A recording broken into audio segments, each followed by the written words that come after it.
All right, looks like we are live. What's going on, everybody? Mike, congratulations, you are first. Proud of you.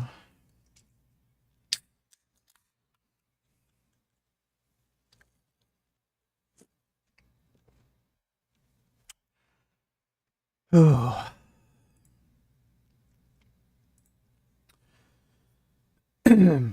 Aaron P, what's up, dude?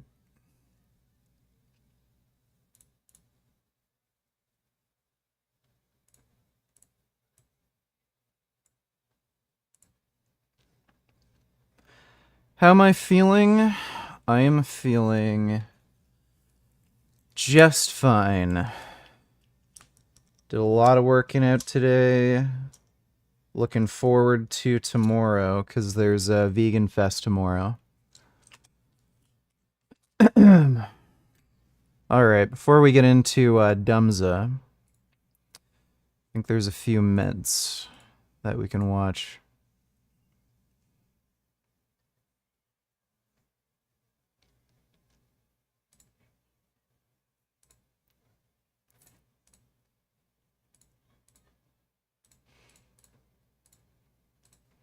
How about this?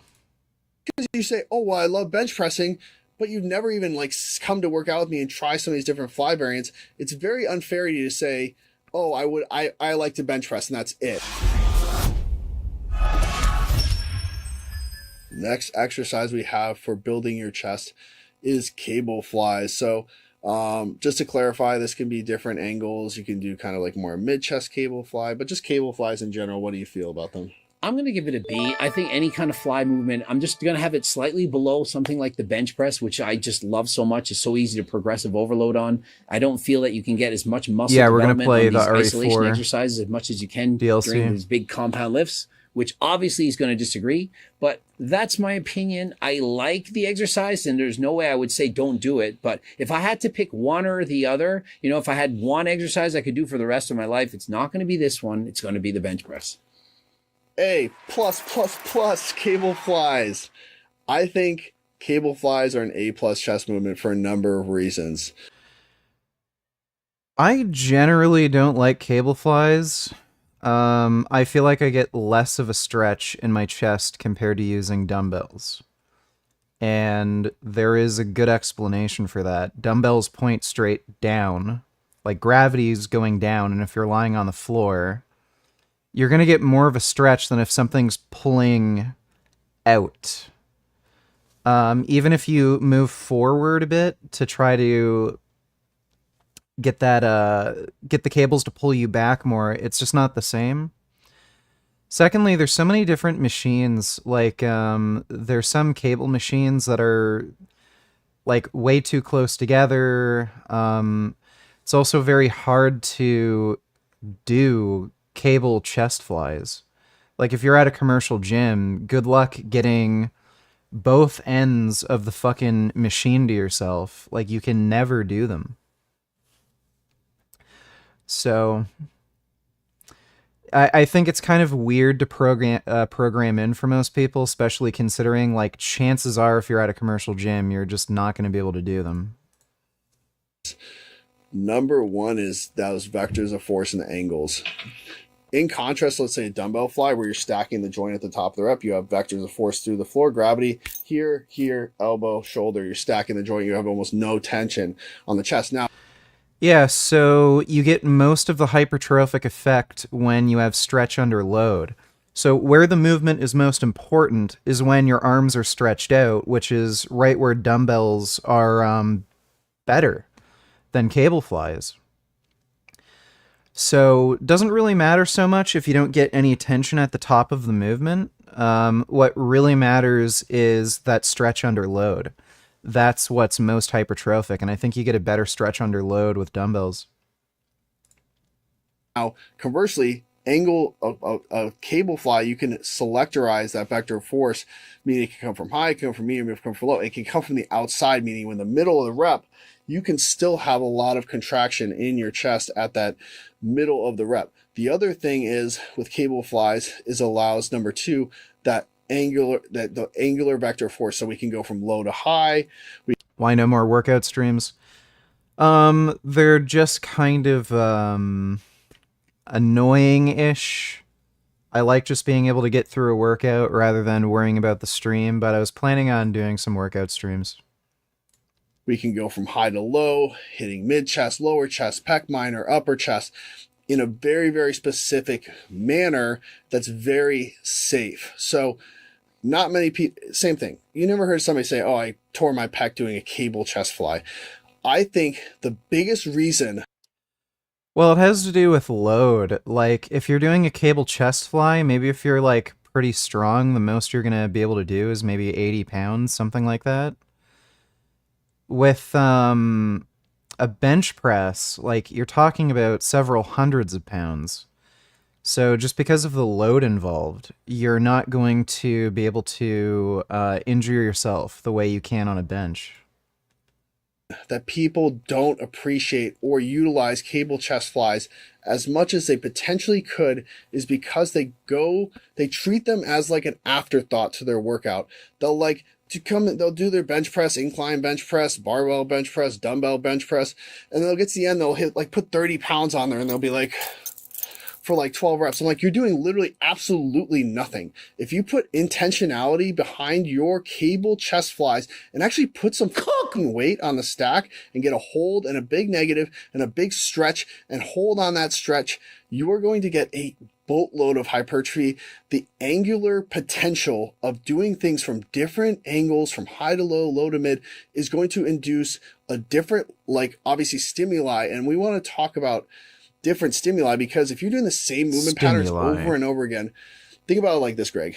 If you were to do the same workout every single day for 10 years, what do you think the law of diminishing returns is going to be on that workout over after that first, let's say, 2 months? Well, personally, I think you have to enjoy what you're doing. And so if you got any exercise program, if you love it and you want to do it for 10 years straight, so long as you're progressive overloading or perhaps taking deloads at times, it's going to work. Now, if you are sick of something, like if you're doing the bench press for 3 months straight and you're like, I'm kind of bored of it, you're not going to push as hard, then you should definitely switch. So I'm not somebody that says go to the gym and switch workouts every time. If you want to do the same, for example, pec deck or flies or any of that every single day for a whole year, I'd be a fan of that. So I really think it's what do you want to do? To me, I'd rather somebody do what they want to do in the gym more so than what's scientifically backed as the best possible exercise. I think it's more important to do.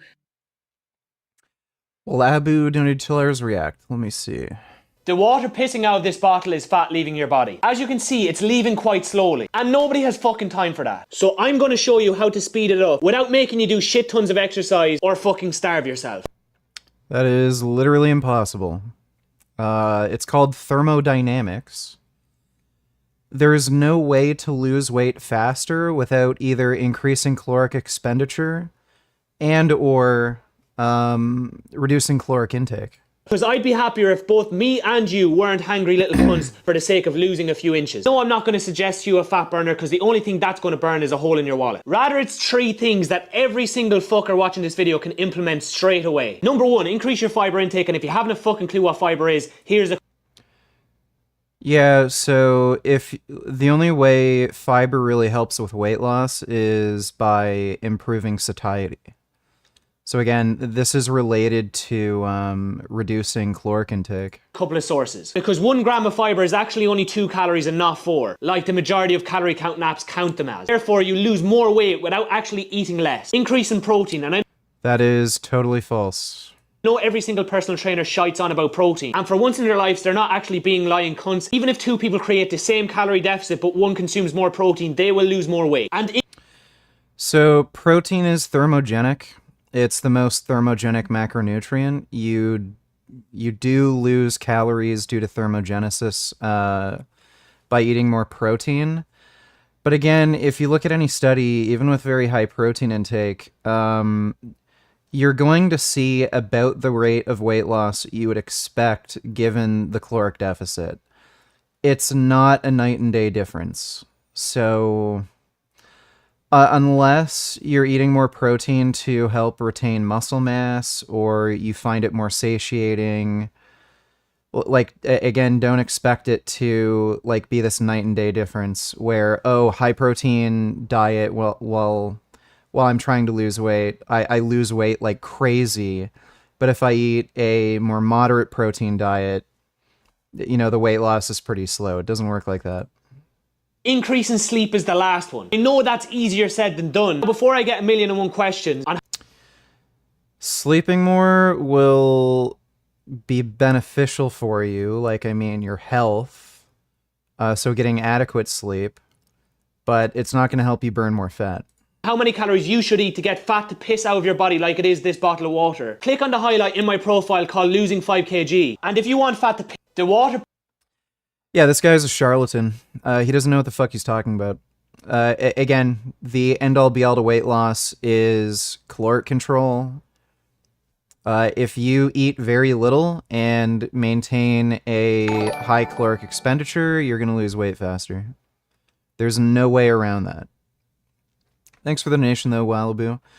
Thy only path to tell others they are so person. Let me take a look. Oh my god. That little baby pig is sleeping on lettuce. Just like a person. Oh my god. That's a really cute little baby.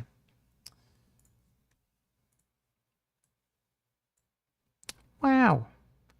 Oh my god, I think he is a person. It's a really nice pig. Oh my god. Whoa. Oh my god, that pig is a person for sure.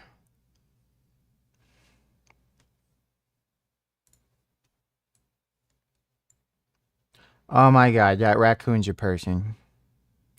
Look at him eat the watermelon. Only a person would eat watermelon.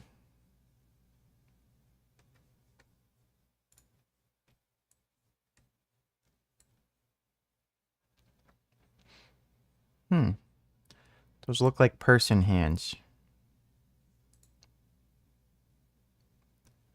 It's interesting the monkey's letting him look at his hands. Interesting. Oh, wow. That's a special cat. Yeah, I've seen those cats before. I don't know what type of cat that is.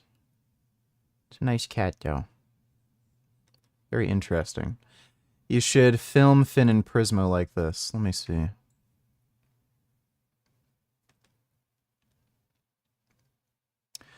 I'll try. Yeah, I'll try. That is very nice. Hamster? Huh? Yeah, I know. What the hell is that? Is that a vole? I don't know what animal that is. It's a nice rodent, though. Thanks for the donation, Thy Only Path. An exercise that you love so that you'll do it for the rest of your life. That being said, I will put one major caveat to that. Every single person, even the guy sitting behind the camera, even the guy sitting... If God doesn't exist, why do you hate him? I don't hate him because he doesn't exist. I hate your mom because she sucks at blowjobs. But, yeah, that's paradoxical. If I believe something doesn't exist, then I can't hate it, can I? Sitting right here, if you haven't tried the exercises and you haven't done them in the correct manner, you haven't given yourself an opportunity to cook like them. Mm-hmm. So just because you say, oh, well, I love bench pressing, but you've never even like come... I think from now on you should only debate using the cutesy animal voice you just displayed. It'll make you sound extremely dominant. Command respect. I don't know about that. I'll consider it. I'll use it tactically. Thanks for the donation, Adam. Come to work out with me and try some of these different fly variants. It's very unfair to you to say, oh, I like to bench press and that's it. That's what I'm trying to tell you. I've had pro bodybuilders work out with me and be very skeptical of the way I train. They'll do it and they're like, whoa, dude, this is crazy. This is different. I like this. Oh, this angle is crazy. I've never felt my chest like this. even Greg, we were doing back. He was like, oh, I don't usually stretch like this. We were doing some movements. He was like, my back is so opened up right now. I feel pumped, but it also feels like stretched out, elongated. I'm going to add these. This is a guy that probably would say, oh, I wouldn't do, I like the exercises I do. But then he tried my exercise. He was like, hey, hold on a second. I kind of like these too. I'm going to add these in to my routine. So don't be so short-sighted to say like, oh, well, I only like these exercises. You have to try different things, and that's going to help you to grow as an individual, but also grow in your repertoire of exercise categories and different exercises that you can do to provide different stimuli, because progressive overload is not limited to only increasing stimuli. Weight. You can modulate. I think that might be Greg Doucette's brother. He looks like his brother. For exercise selection, you can modulate the way you're performing your reps, more time and retention, more range of motion. It's either that or reps. Just coincidental stock footage. Hot Girl donated $2. What would you do if someone did this to you? Is this guy an asshole? Let me see. Are you vegan? Yeah. Would you like to try our vegan chicken? May I see it first? Yeah. Why are you eating it like that? Because I don't trust. You don't trust me? No. Damn. I don't eat animals. Been with this girl for 5 years, want to marry her but Terry's a problem. She told me recently she has a poop fetish, she needs poop to feel sexually fulfilled. I shit on her last night but I couldn't get hard, I love her but I'm just not into poop. Help?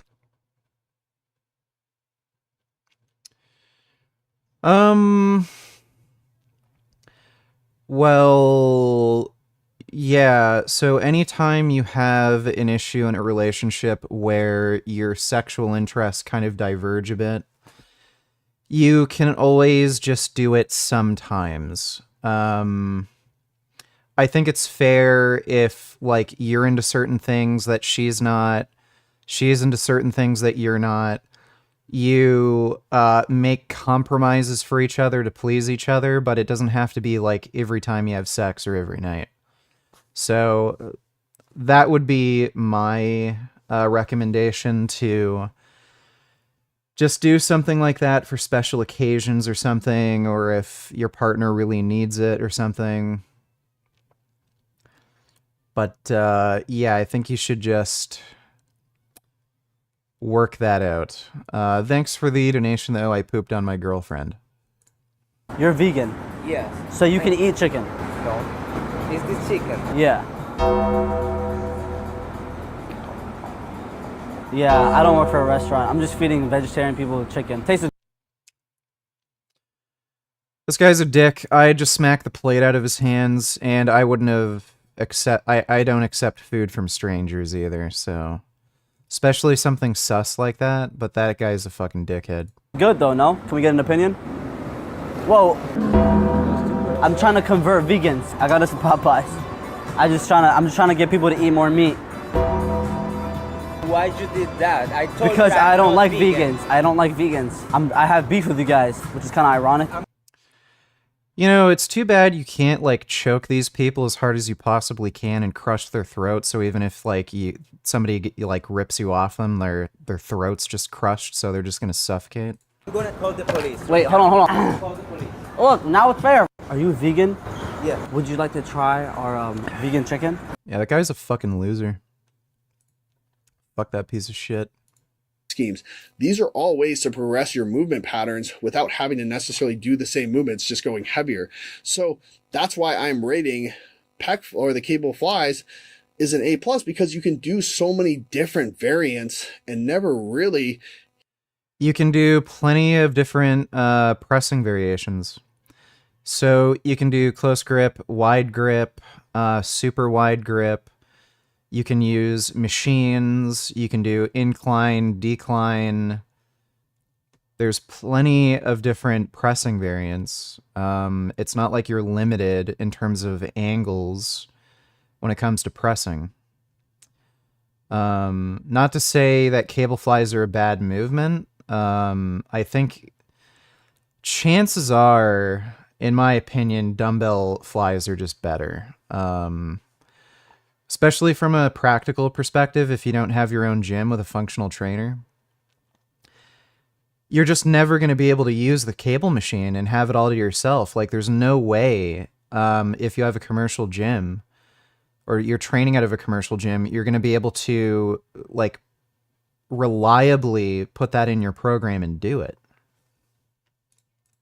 Hit everything the same way twice. You can put a bench in front of it. You can do like literally leverage over it. We were doing a couple variants yesterday that hits different parts. Dude, how do you get like a stomach that's that big? I don't get it. Like when I get really lean like that, I have a super, super fucking narrow waist. Like it's so strange. Their stomach is like huge. Over it. We were doing a couple variants yesterday that hits different parts of the chest. If you're going to utilize them, really utilize them as working sets. Start to modulate up the weight, the time under tension you're utilizing, really connect with your chest, and also really. Yeah, I don't like those stringers either. They're just really weird and awkward. At least his nipples are pretty even. Really open up, and I think that's also the big point that I've made a lot is if you can open up your chest while you're training, it's going to keep your front delt healthier. It's going to reduce risk of injury, so on and so forth. And I think one of the biggest... I don't think pressing is particularly hard on your delts if you're doing it properly, at least. I was actually getting a lot of shoulder pain because of the bench I was using. I just needed a wider bench. I'm a really wide person, and with the narrow bench I was using, it was hard to keep balance, and I needed more support for my shoulders. I just got a Thompson fat pad that's super wide. I think it's like 14.5 inches wide. But yeah, like, at least if you're using the right equipment and you're benching properly, I don't think that's a good argument. Points he's making is that you have to give it a try. Like, I've been training since I was 10 and I'm 47. That's 37 years of training. I've done powerlifting, bodybuilding. Watch your debate with Xena, and in the debate you said that the soul doesn't exist. I believe if you hold this position, wouldn't that contradict your astral projection experiences? No. I never said astral projection was real, and I actually traveled to different places.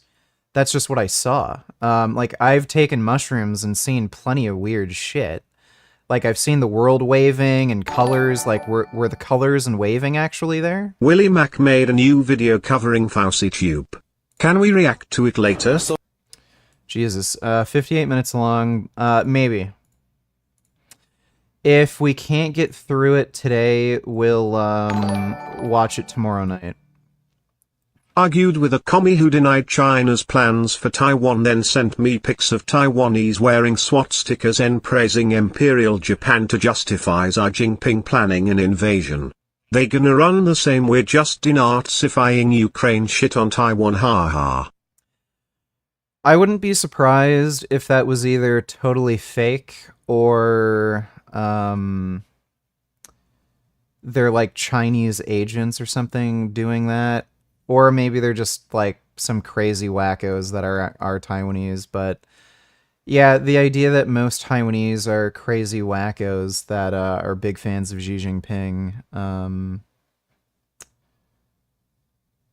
or sorry, praising Imperial Japan, that's just insane. I don't even know why the fuck Taiwanese would be like fans of Japan. They're Chinese. Anyway, yeah, that's stupid. Thanks for the nation, though, Darth Putin, and thanks, Dutchy. I've done a lot of different stuff, but what I did yesterday, 100% brand new, and I liked it. So, just like he said, vanilla ice cream, Rocky Road. Give it a try. If you don't like an exercise because you've never tried it, well... How much do you think you'd be benching if you were using steroids? Well, I got up to a 380-pound bench for a single rep. It would have to add at least 50 pounds to my lift. So, like 430 at the least. Realistically, probably after a couple years of using, it might be closer to 100. I'm not... Yeah, I don't think I'm going to take steroids anytime soon. Kind of interested in taking them, also worried about side effects and having to stay on them for the rest of my life and all that. Like, I'm pretty fucking big. Like, I'm a fucking big, wide dude. People already think I'm on steroids, so I don't know if it's really worth it. Well, that's silly. At least give it a try, give it a shot. And if you don't like it, well, you tried. And so when you're early on in your lifting career, I would advise you to try so many different things. You might say, I want to be a bodybuilder. You join. Well, why not see, I want to squat, bench, and deadlift. Learn the exercises. Maybe you'll love that exercise. Maybe you won't. What about conventional versus sumo? What you practice them both. Eventually, you'll Hey, pick Grumpy one that Vegan you like. Granddad, what's You'll up? tailor your routine so that you can find some kind of a program that you want to be in the gym for the rest of your life. It's not about right now. Anyone can go to the gym for 3 months, but how are you going to do it in 10 years, 20 years, 30 years? Are you still going? The clearly being 47, I'm still training. I obviously like it enough to keep doing it this long. And so it's worked for me. Why don't you give it a try and maybe it'll work for you? And I think, yeah, that's a great point. And I think that honestly, the conversely, like that. Yeah, so I agree. Experimenting with training is always a good idea as long as, you know, what you're doing is relatively safe. Doing stupid shit is obviously always going to be stupid, but some people respond extremely well to doing a lot of like fly variations. So it's always good to try new things. But if you find something that works and you're making really great explosive progress, you know, just keep doing it. That's why I love to train. Like, the gym is such a place for me to try new things, new angles, new variants. And that's what makes it so fun. Like, it's always a new adventure for me. I would never do SARMs until there's way more human research and there's actually reputable sources to get them from. Most SARMs on the market are just Dianabol. Like, they're not SARMs, they're just Dianabol. SARMs are kind of expensive to make and difficult to make. They're exotic compounds, so most SARM sellers are just selling you D-ball. For me. And so the actual changing it up is what makes me so excited about it. Whereas maybe for you, it's more of like that routine and that building up within those and specific SARMs are not exercises, building strength and inducing more hypertrophy using what you know and love. So I think both are totally fine ways of approaching the gym.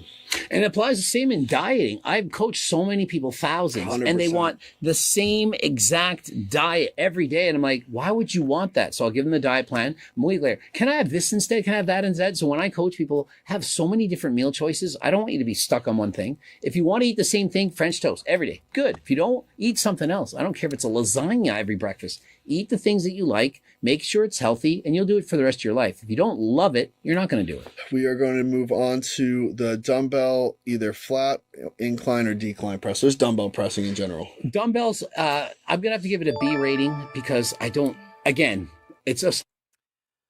I'd give them a B+. They're a very good movement to increase pressing volume without generating much fatigue. So I'd give them a B+. Slight bias. I don't like it as much. I find it much more easy to get injured. And the weird thing is this. I found it easier to do the bench press than any dumbbell pressing. When I did dumbbells, I found it extremely difficult to get the weights in place. With the amount of weight I could lift, I could probably have done 200-pound dumbbells. I can't get those in place. I could lift a lot of weight. And so do I really want to get injured? Do I want to tear a bicep? And it hurts my shoulder. And for me, Well, Greg at his strongest, he was bench pressing like over 500 pounds. You can't use like 200-pound dumbbells. Like, I know they exist, but you know, unless you're Ronnie Coleman or Larry Wheels or some shit, like even then it's kind of stupid. So there's something you use after you do your main pressing movements or after you do some isolation work with a bit lighter weight. The dumbbells just get so massive, even though the weight might not be that much relative to what you can barbell press, like, it's just so unwieldy.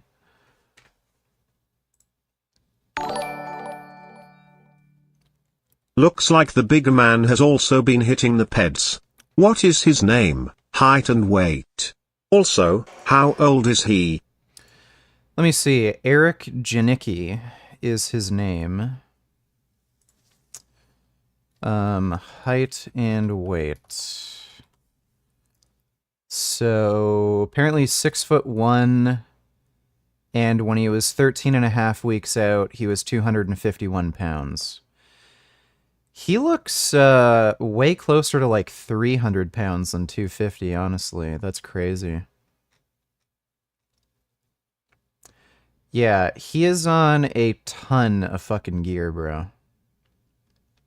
All the steroids. Whoopsie. I don't know how old he is.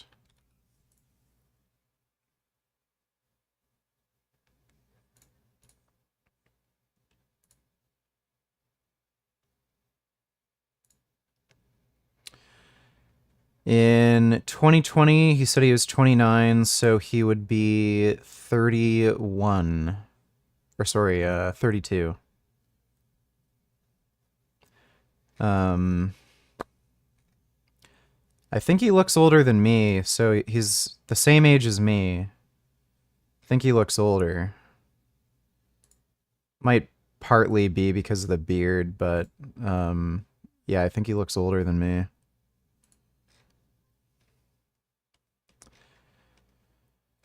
Steroids do make you look older, too.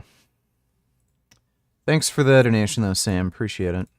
Dumbbell pressing was always hard on my shoulders. Chest pressing was a lot safer. How much are you weighing at the moment? A few days ago, I weighed in at 245. I was 245 flat. Something like with the cables or some kind of a machine, hammer strength and so on, than using dumbbells. And so my opinion is it's still a B. It's still great exercise. But again, when you're at the top, you don't really feel it. It's just like a rest. And so it's not an A, eating it's a ass B. is vegan. I'm going to give dumbbell pressing a B+.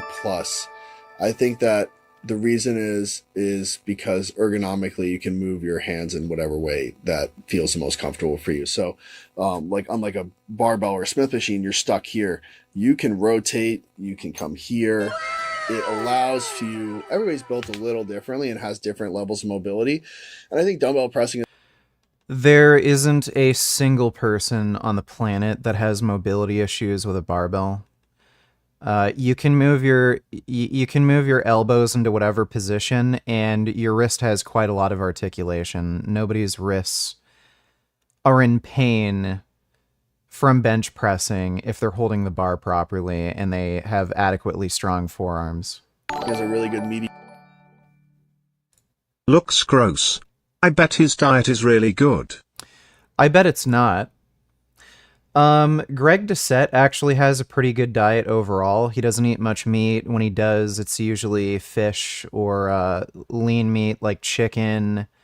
And his diet follows more of a Mediterranean sort of diet approach. So a lot of fruits and vegetables, polymonounsaturated fats, low in cholesterol. His diet overall is good, even though he's not vegan.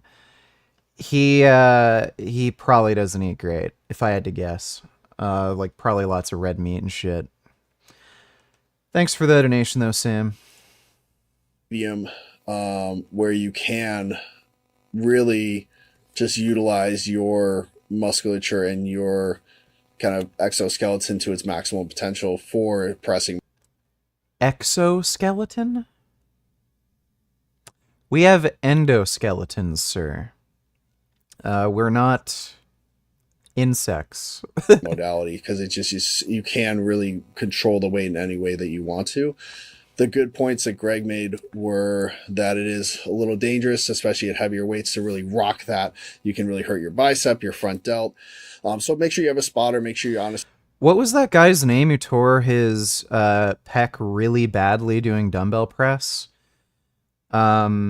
I have seen pec tears doing dumbbell press. Like, again, it's a lot more difficult because you can't load it as heavy, but I have seen it before. You know what you're doing when going into heavier weights. And the reason I'm not giving it an A is because it's another exercise where it's a lot of ego, and the heavier the weight gets, the bigger that dumbbell is. So the amount of range of motion actually is decreased. A lot of people don't think about that. When you have 100-pound dumbbells, that thing's so big that you're literally only can get down to here. So your range of motion is right here. Whereas with, let's say, a machine press or hammer strength, you really dig back. I have not seen like many machines where you actually have great range of motion, like more than what you'd get with a barbell. I saw one machine, and I think it was a hammer strength, where it had a lever that you could push down on with your feet, and it would move the bar forward so that you can actually get into position. But once you let off the lever, you could go back really far. Thanks for answering my question about ass eating. You're a real one. Well, no problem. The stream that Jake built. That's what I'm here for. Thanks for the donation, dude. Yeah, but most machines don't have great range of motion. No better, like they're usually worse than a barbell bench press. And get that maximal range of motion, I think is going to give you a more hypertrophic effect. And then there's still the risk profile of a dumbbell coming back behind you, an improper spot, some of your gym bro spotting you under your wrist, and one of the dumbbells going one way and the other one going the other way. It's just, I think, especially really heavy weights, it's going to be dangerous. And it's an ego lift too. Like people still do talk about how much can you incline dumbbell bench press? How much can you flat dumbbell bench press? It's another number that's thrown out. Oh yeah, I can do the 150s, bro. How many times have you heard people, oh, I can do the 160s, 140s? It's another rite of passage from a strength perspective, and that's not going to be conducive to hypertrophy. It's not conducive to bodybuilding. There's so many top bodybuilders that don't do hardly any bench pressing or a lot of pressing at all anymore, just because they understand that to get the maximal growth, it's going to be more predicated on that range of motion, time under tension, stretch mediated hypertrophy, and peak contraction. Now, we have almost like two camps here. We have like the machines camp, and we have kind of like the dumbbells or free weights. Like, what are you in terms for the chest? For me, right now at least, I'm certainly a machine guy. I love machines way more. I can't think of the last time I actually went. I really don't like machines. I'm glad I switched to like pretty much just free weights. Most machines for me just feel like crap. And just did dumbbells for chest. I'm always using machines. I find it easier. Do you do both? Should I dose creatine at 30 grams a day? I'm at 5 grams, wondering if it'll boost my lifts, whatever it takes. If you're between like 150, 200 pounds, 5 grams is just fine. I'd say if you're above 200, so like 200, 250, you probably want 10 grams. If you're like 250, 300, probably want like 15. 30 grams is insanely excessive, and like at that intake for your body weight, like I'm assuming you're not that heavy, you're probably going to give yourself really bad digestive upset. The only time where you might want to take like more than maybe 15 grams for your body weight. Another reason to support Taiwan over China is they have a higher percent of vegans and vegetarians. China loves meat so much they'll eat fucking bats, otters, and wolf pups. Can't wait for the next global plague they decide to spread. Yeah, that is true. A lot of the vegan, like, mock meats were actually first from places like Taiwan. I think Vietnam also had a lot of vegan stuff first because there's a lot of Buddhists there. Thanks for the donation, though, Dominique. Yeah, so the only time you, like, for your body weight, I'm assuming you're probably less than 200 pounds, you'd want to take more than 15 grams is if you're doing a lot of training, like all day. You may be running out of creatine stores faster than a normal person, so you might want to replenish them, like, twice a day. You're 205. Yeah, so I'd take, like, around 10 grams. That should be enough for you. I'm 245 right now. I'm just taking 10 grams. So that should be enough for you.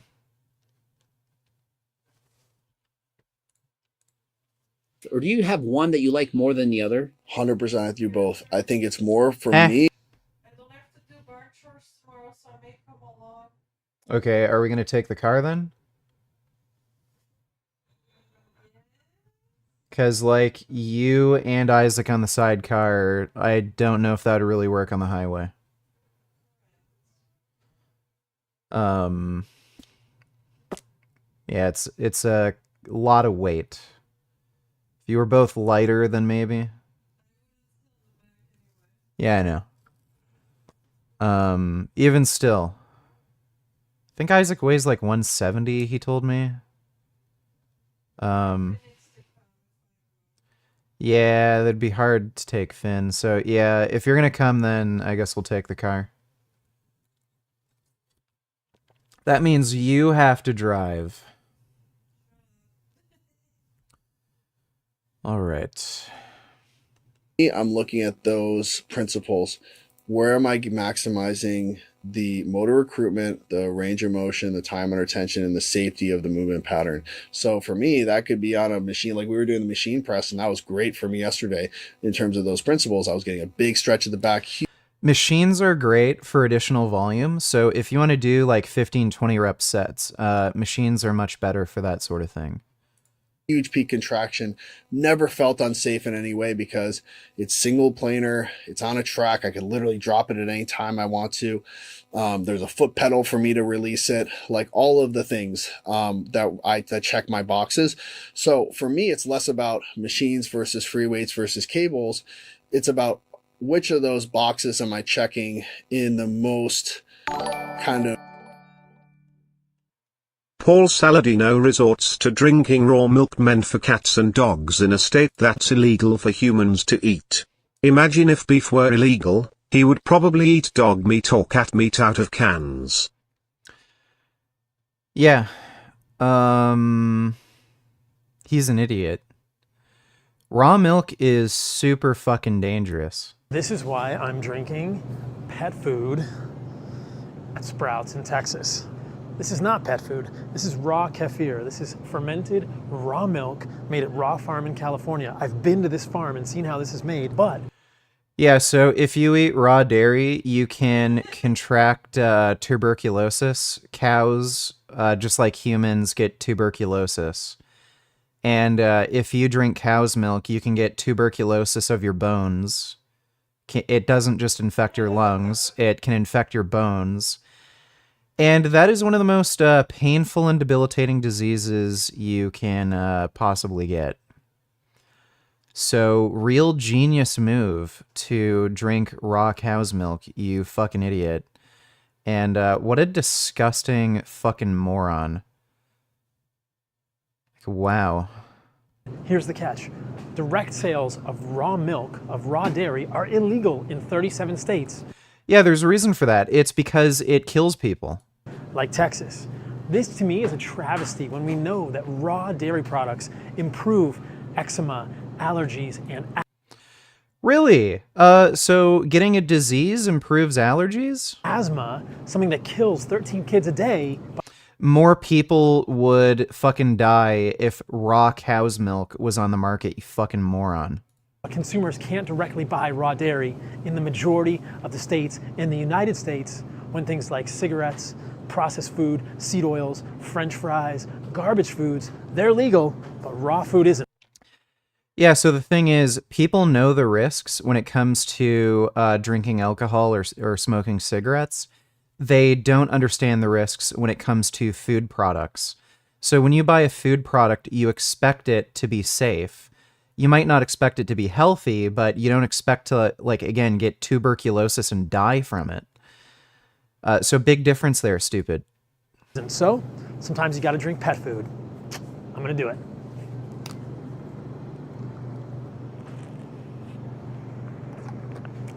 Tastes great to me. I can almost guarantee you with 100% certainty he did not think that tastes great. By the way, you're getting a lot of wrinkles for your age, Paul. I've noticed. Maybe you should stay out of the sun and eat some high antioxidant fruits and vegetables some more because, yeah, you're aging pretty quickly there.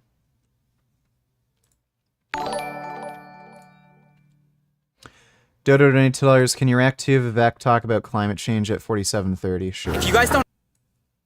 Vivek Ramaswamy is just a monstrously stupid person. 47:30. Recent years, global surface temperatures going up by a little bit. They are. But that doesn't necessarily mean it's man caused. Oh, it doesn't even... We know for a fact it is anthropogenic because it's caused by the increase in carbon emissions. And the reason why we know it's caused by the increase in carbon emissions is because carbon dioxide is an insulator. It has a greenhouse gas effect. And solar energy from the sun is going down. So if this were caused by, something like the sun, like, something that isn't anthropogenic that we can't control, you'd expect temperatures to be going down, but they're going up despite solar energy going down. Like, again, the only explanation for that is greenhouse gas emission. I mean, it's existential risk for humanity. Yeah. The first question people have stopped to ask is, are we sure this is on balance a bad thing? Yes, we are. I don't know how more severe weather, extreme heat, more frequent and stronger hurricanes, tornadoes, flooding, forest fires, famine. Like, how are any of these things a good thing, dummy? That's the actual question to ask is... And also, are we causing it? Well, so A, are we causing it? B, even if we stopped behaving in that way, are we sure we would reverse it? But then... Yes, we would, because the greenhouse gases would leave the atmosphere. D, most importantly, are we sure we even want to reverse it? Because more people have died of ice ages than have died from warming ever in human...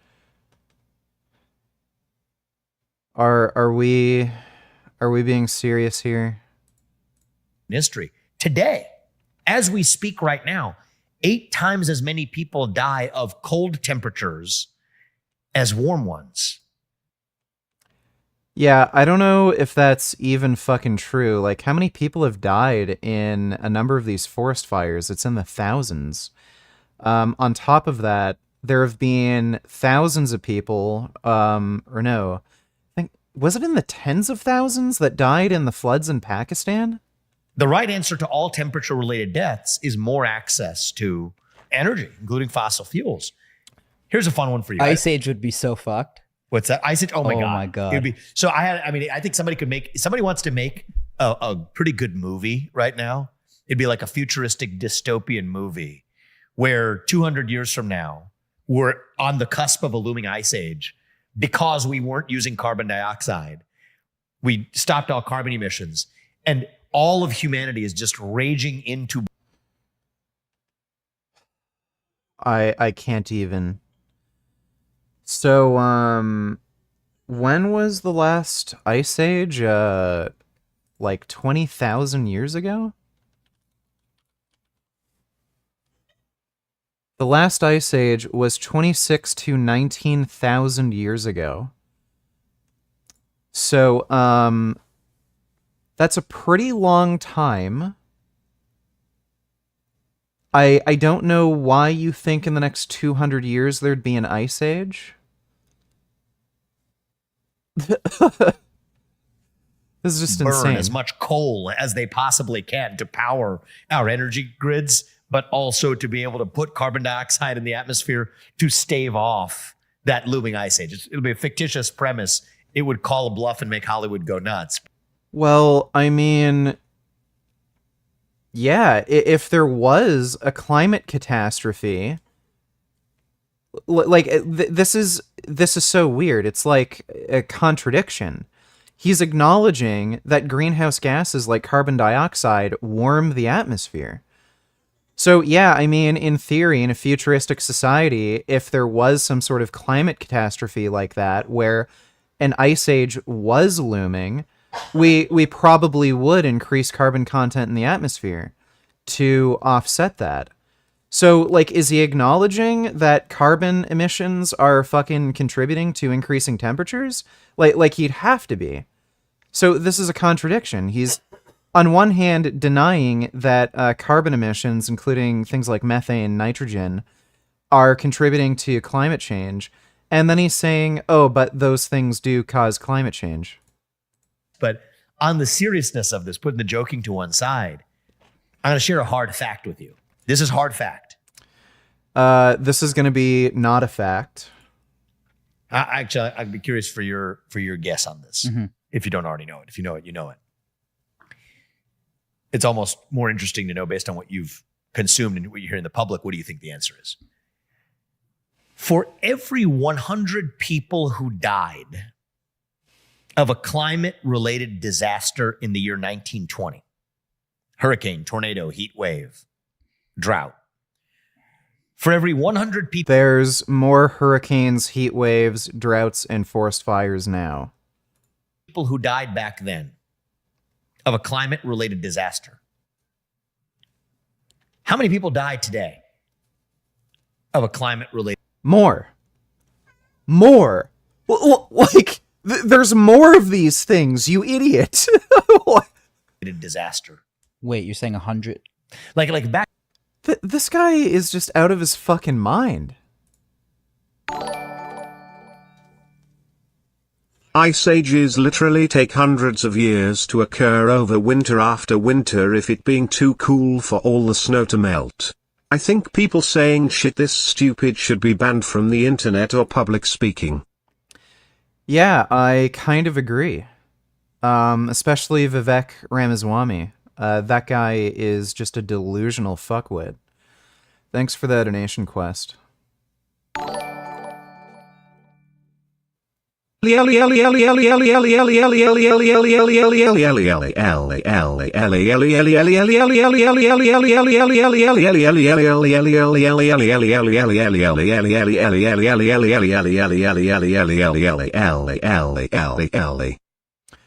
you for that, 9014. Excellent spam as always, sir.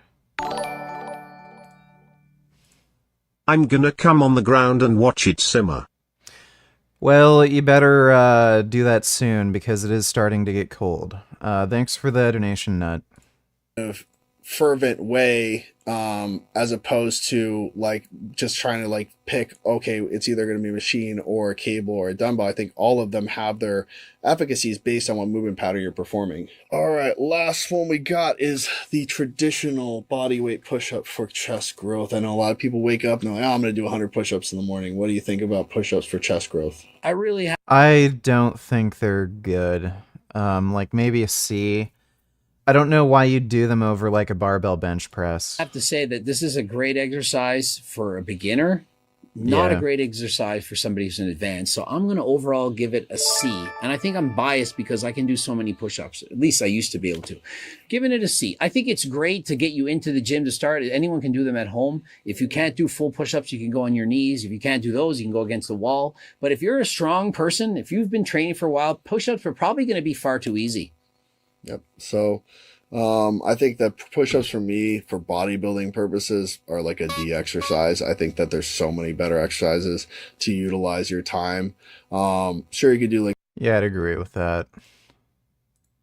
Not a terrible video overall. All right.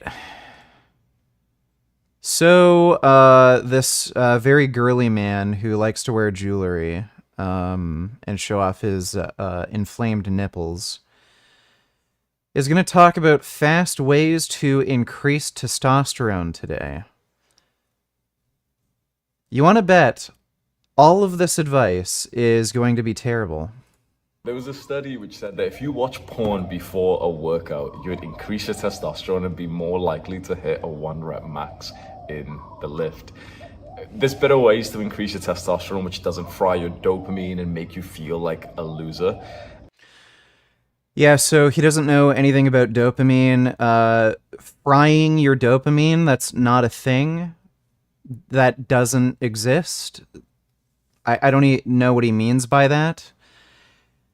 He mentioned something interesting. If you jerk off and watch porn, you feel like a loser.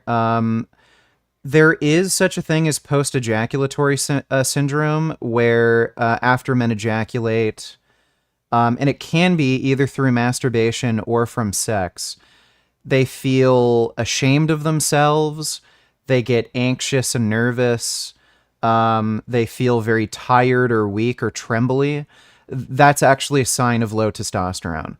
So if this guy is having sex and or masturbating, and he has any of those feelings, it's probably because he has low testosterone. That is a symptom of low testosterone. Men with high testosterone who ejaculate through any means, either masturbation or sex, they don't get any of those symptoms. You just feel better and more relaxed. That's it. So if you're getting that feeling of like shame, anxiousness, you might want to get your testosterone checked, because that is actually correlated with low testosterone. And I mean, this guy has shoulders like a coat hanger, so he may actually have low testosterone. Christy, yeah?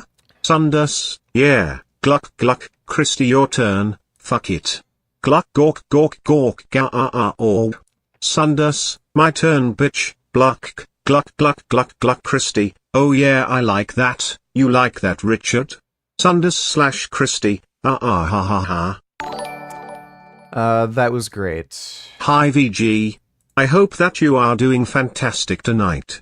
Did you hear that the CEO of Adidas is defending Kanye West against anti-Semitism charge? Didn't Adidas drop him before and now they're simping back? SMH. That is fucking bizarre. Watchdog group Stop Anti-Semitism is appalled by Bjorn Golden's comments. What the fuck? Yeah, I have no idea why they'd be doing that. That is really strange. I think that's telling of the CEO. Thanks for that donation, though, Bend Over, and thank you, Christy. I always love those Gluck Glucks. Appreciate that donation. And so I wanted to give you some of like these fast wins that you can feel today. So whatever time you're watching this video, within the next few hours, you'll get a boost to your testosterone, which will just make the rest of today better. And if you really... Yeah, that is just stupid. Your testosterone declines throughout the day. Your testosterone is asymptotic. Most of your hormones are asymptotic. They'll go up, and then they'll go down, they'll go up, they'll go down, they'll go up and go down. That's how they normally work. Like the effect, then you can just start doing this as a daily habit. One of them is a very simple one, which a lot of guys are struggling with these days, and it's just flirting with women. So it's been shown that if you have just a few minutes of a conversation with a woman that you deem attractive, your testosterone will shoot up by like 50-70%. That is a lie. Show me the study. That is complete and utter bullshit. You can imagine why, but if you really just use your common sense, why does your testosterone go up after you've just flirted and spoke with a... Yeah, by the way, I've seen some research where having sex with a woman will increase your testosterone momentarily by, around 10%. So the idea that just talking with a woman will increase your testosterone by nearly double, that is just horseshit. He's lying. That is an absolute lie. A woman, well, because your body's getting ready to have sex. And not only that, your body's getting ready to have sex, but it's also getting ready to maybe defend yourself and maybe fight other guys who also want this girl as well. It's a very primal feeling. No, it's not. Talking to a girl is not primal. That's just what normal fucking people do. Maybe if you had testosterone, it wouldn't be such a fucking big deal for you, buddy. So flirt more with women. There's a lot of like the fear that a lot of guys have, which is, it's come from that sort of Me Too movement of girls. You've seen those videos on. Yeah, no. Men have always been nervous talking to girls. It has nothing to do with fucking Me Too. What the fuck does Me Too have to do with talking to a girl? You think if you talk to a girl, there's a risk of her falsely accusing you of rape? Go fuck yourself. Online where like a guy will approach a girl in the gym and she'll start like shouting or something, and she'll, tell him to look away or something. And these videos go viral. Well, I think if girls are shouting at you and telling you to go away in the gym, maybe they're racist. Maybe they think you're just a terrorist or something. But honestly, in the real world, like when you actually step outside of the internet, the truth is that like you can flirt with women and you won't actually get like a bad rejection. Any guy who's actually like, spoke to a lot of women and cold approached and dated and had sex, he'll tell you that like 99.999 times of of times when you get rejected are absolutely fine. The girl hasn't been recording you and posting you anywhere. It's like that stuff doesn't really happen in the modern day. So how to use this practically? Let's say right now you're commuting to work as you listen to this, or maybe you're about to go to school, or maybe you're in the gym right now. Literally just go up and speak to a woman. The conversation doesn't need to start with some kind of cringe pickup line, because I find that actually makes it harder. You can go up and just ask a simple question just to start the conversation, because that's obviously the hardest part. This is just turning into like a Hamza's cold approach guide, which I'll give you a good tip, because obviously I really think this is powerful, but a lot of guys are quite scared to speak to women, which is very sad, because like that's honestly like your primal like human right to be able to speak. Speaking to girls is not primal. I do it every fucking day, sir. So if talking to a girl is such a big deal to you, then you have fucking problems. Speak to the person next to you. That is like an absolute human right. So the way that I would do this, you just go up and ask a very basic question, which is like completely asexual. So you're in the gym, there's a... Like, does this necklace on me look gay? Do I look gay with this necklace? You know I'm not gay, right? Girl there, and you walk up to her and just go, yo, excuse me, what time does this gym close, by the way? That's it. And it sounds silly because that's not... Yeah, right. When you're at the gym at 3 p.m., you're just going to go up to a random person who doesn't work there and ask, what time does this gym close? Flirting, but it's just to like open up your mouth and kind of warm you up to saying something. And then with that, you can see if she's receptive, if she like doesn't even take off her headphones, if she, you know, she looks at you a little bit, whatever. If she like stops and and she's like, you know, proper smiling, she's holding your eye contact, that gives you more of a space for you to like smile as well and you know, say whatever you want to say after that, however your flirting game is. But with deep gaze, full breath, you'll find that you don't really need like riz or game or pick. That is such insanely stupid advice. If you're going to go up to a girl in the gym and you want to flirt with her or try to get her number or something, you're going to want to say something like, you know, I really like the way you're working out. It's good to see more girls like lifting weights.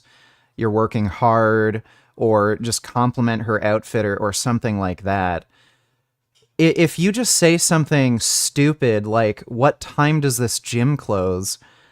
She's gonna think you're like a fucking weirdo. Like, why the fuck are you asking me? Or like, she's not gonna get that you're actually hitting on her. Why say that? Like, I mean, just... people are adults, right? Like, you're not gonna go up to a 12-year-old who's not used to this, like getting hit on. If you just say something like somewhat flattering, I think they're going to get the fucking idea that you like them. And if they don't like you, then they're just going to turn you down.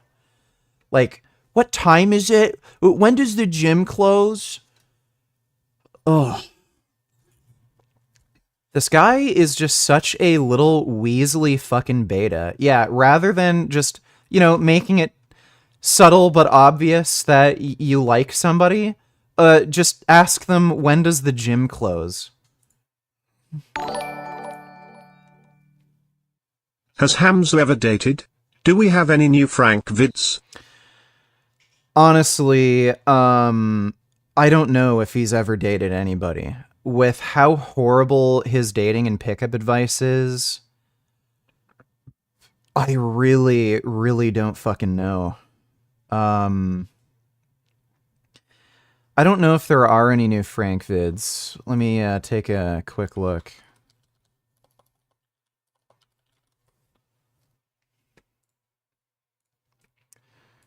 No new vids. Looks like there's only 3 new shorts promoting his moisturizer. Ew, beef tallow moisturizer. What's up, guys? I am excited to announce Beef Butter Moisturizing Cream. You get it? Moisturizing. Yeah, that's good for clogging your pores and giving you acne. Moisturizing. Hey, listen, maybe that's the only reason I made the product. I wanted to make a dumb joke. All natural ingredients, some beef tallow, shea butter, and jojoba oil, very high in vitamin E. And the main reason I'm creating this is because I was appalled at the prices and ingredients of the other beef tallow moisturizers online. This is 4 ounces. Why the fuck would you put adipose tissue from a cow on your skin? For $15, and these bandwagon jumping scam artists are selling half the amount of product for double the price. You know, by the way, I don't think it's any coincidence that you see Frank getting like acne all over his face. Like his skin used to be relatively clear, and then he's selling this garbage and you see like pimple, like big red blotchy marks. Like 2 ounces for $35. It's just nuts. It's just greed. Other reason I created this is because those scam artists don't really care about the integrity of their product and use either inflammatory oils or irritating fragrances in their formulas. You guys can get this on... Oh, so there's no fragrances? It just smells like shit? Okay, that's good to know. Frankie's Naturals. So you can smell like shit, you can smell like disgusting beef tallow, and you can get pimples on your face and smell like crap. So yeah, buy that. That's definitely a good product. What if just every day. Thanks for the donation though, Sam. I get primal talking to femboys. Well, who wouldn't? Thanks for the donation though, Darth Putin.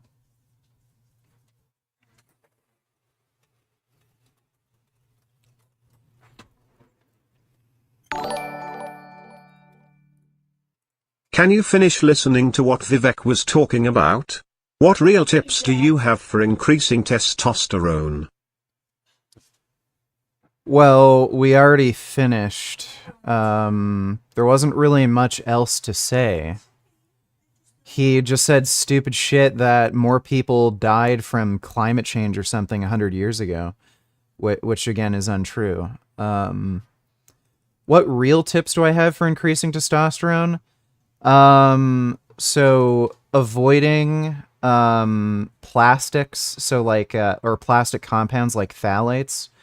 Best way to do that is to cut animal products out of your diet. That's actually the highest source of those things. This isn't in any particular order, by the way.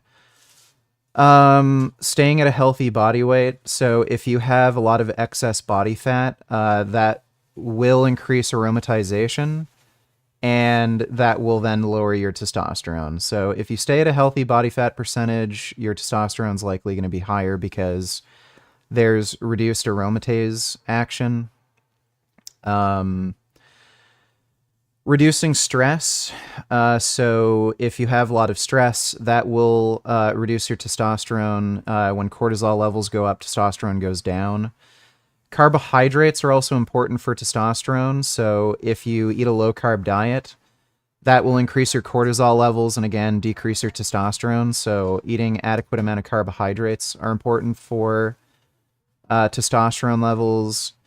Also eating enough healthy fat. Most people should probably be consuming around 20 to 30% of their calories from fat. If it's below that, you might have lower testosterone. Healthy fats being poly and monounsaturated fats. And also just regular exercise, plenty of sleep. Aside from that, there are certain drugs that can increase testosterone. So nicotine does increase testosterone by roughly 10 to 15%, both total and free. Ashwagandha can also do the same thing because it's calming and it reduces cortisol. And I mean, the best, most effective way of increasing testosterone is pinning it in your ass. So if you really want your testosterone through the roof, inject testosterone. But thanks for the donation, Dodo. Hope that helps. How has Hansa been working out for over 5 years and can't bench 250? Well, it's called eating like shit and training like a pussy. That is the only explanation. Thanks for the donation, though, Kartebki.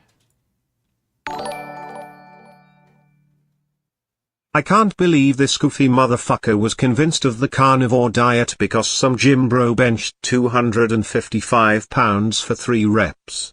Lamau, I've benched 350 pounds for 3 reps. Imagine if I told him I was on a feces diet. Yeah, I mean, like I said in the video, there's no way he decided to eat a carnivore diet because he was impressed by that. He just wanted an excuse to eat like shit. That's it. And I mean, what's funny too is he looks smaller than before. So he's on a carnivore diet and it looks like he lost muscle. It's hilarious. Thanks for that donation though, Killian Titan.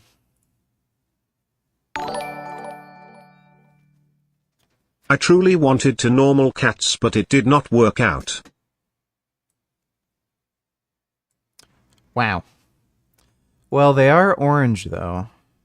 These cats are with pumpkins.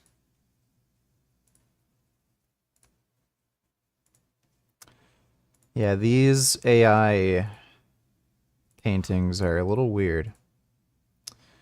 At least most of the cats are orange. Thanks for the donation, Viva now. Do you like taking nicotine? Are you not scared it will give you cancer? Nicotine does not cause cancer. Tobacco is what causes cancer. If you're taking a nicotine lozenge, it does not cause cancer. And yeah, I do like taking nicotine. It has a calming effect, and it's helped with my depression. That's why I'm taking it. Thanks for the donation, though, Dodo.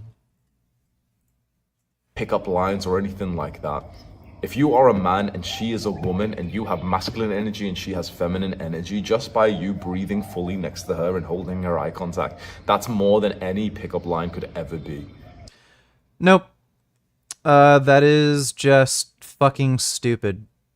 If there's no chemistry and you're coming off as a fucking weirdo asking a stranger in the gym when the gym closes, when that might not be a fucking relevant question to ask, especially to somebody who doesn't work there. No. You will get a tremendous testosterone boost if you just get into a conversation with a woman. That is just bullshit. Make sure you're still Nope, breathing. That's nope, probably the nope, biggest part nope, of this, nope. which like no pickup artist has ever spoke to you about, no red pill guy ever speaks to you about. The most important Yeah, that's because it's not true. You're lying. part of flirting with women, getting this testosterone boost, but just in general of just, spending time with women. Yeah, again, no research linked. He's just bullshitting. It's making sure that you're still breathing fully. When you stop breathing fully because you kind of went AFK and you're getting a little bit nervous, that's when everyone can feel that you aren't powerful. That's when she gets turned off. When you breathe fully and you let your stomach bulge like a fat king, that's when you display such an immense level of power that triggers everyone's subconscious. No one's looking at your stomach thinking, oh man, is he breathing or not? But people pick up on this.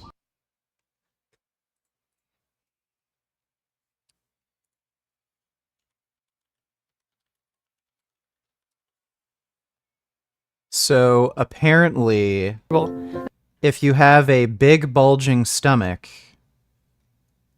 this just makes women go crazy for you. So when women see this, a big bulging stomach, they think of power and masculinity. Dodo $2, do you enjoy nicotine or caffeine more? Nicotine. Again, nicotine is more calming, it's dopaminergic, so it's going to make you feel better. Thanks for the donation though, Dodo. This is one of the ways that a woman will see, like, if you are nervous speaking to her, she will just, like, without knowing she's doing this, she will notice that you've started to hold your breath. So go flirt with some women, speak to some women in school, Hi, what time does the gym close? Yeah, make sure you don't do that. Make sure you breathe. Hi. What time does the gym close? That'll really turn her on. in work, on the public transport, in the gym, the waitress, whatever it is, and just make sure you're breathing fully.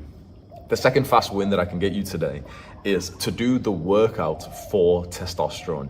This is something that we're now teaching inside of Adonis School, because in my program, just quick plug, in my program, exercise transiently lowers testosterone. Over the long term, you might get an increase in testosterone from exercise. So the asymptotic line might be higher. But like this guy is saying fast ways to increase testosterone today, and he said you can like instantly boost your testosterone after doing these things. Exercise transiently lowers testosterone. It does not increase it. Testosterone falls rapidly during exercise.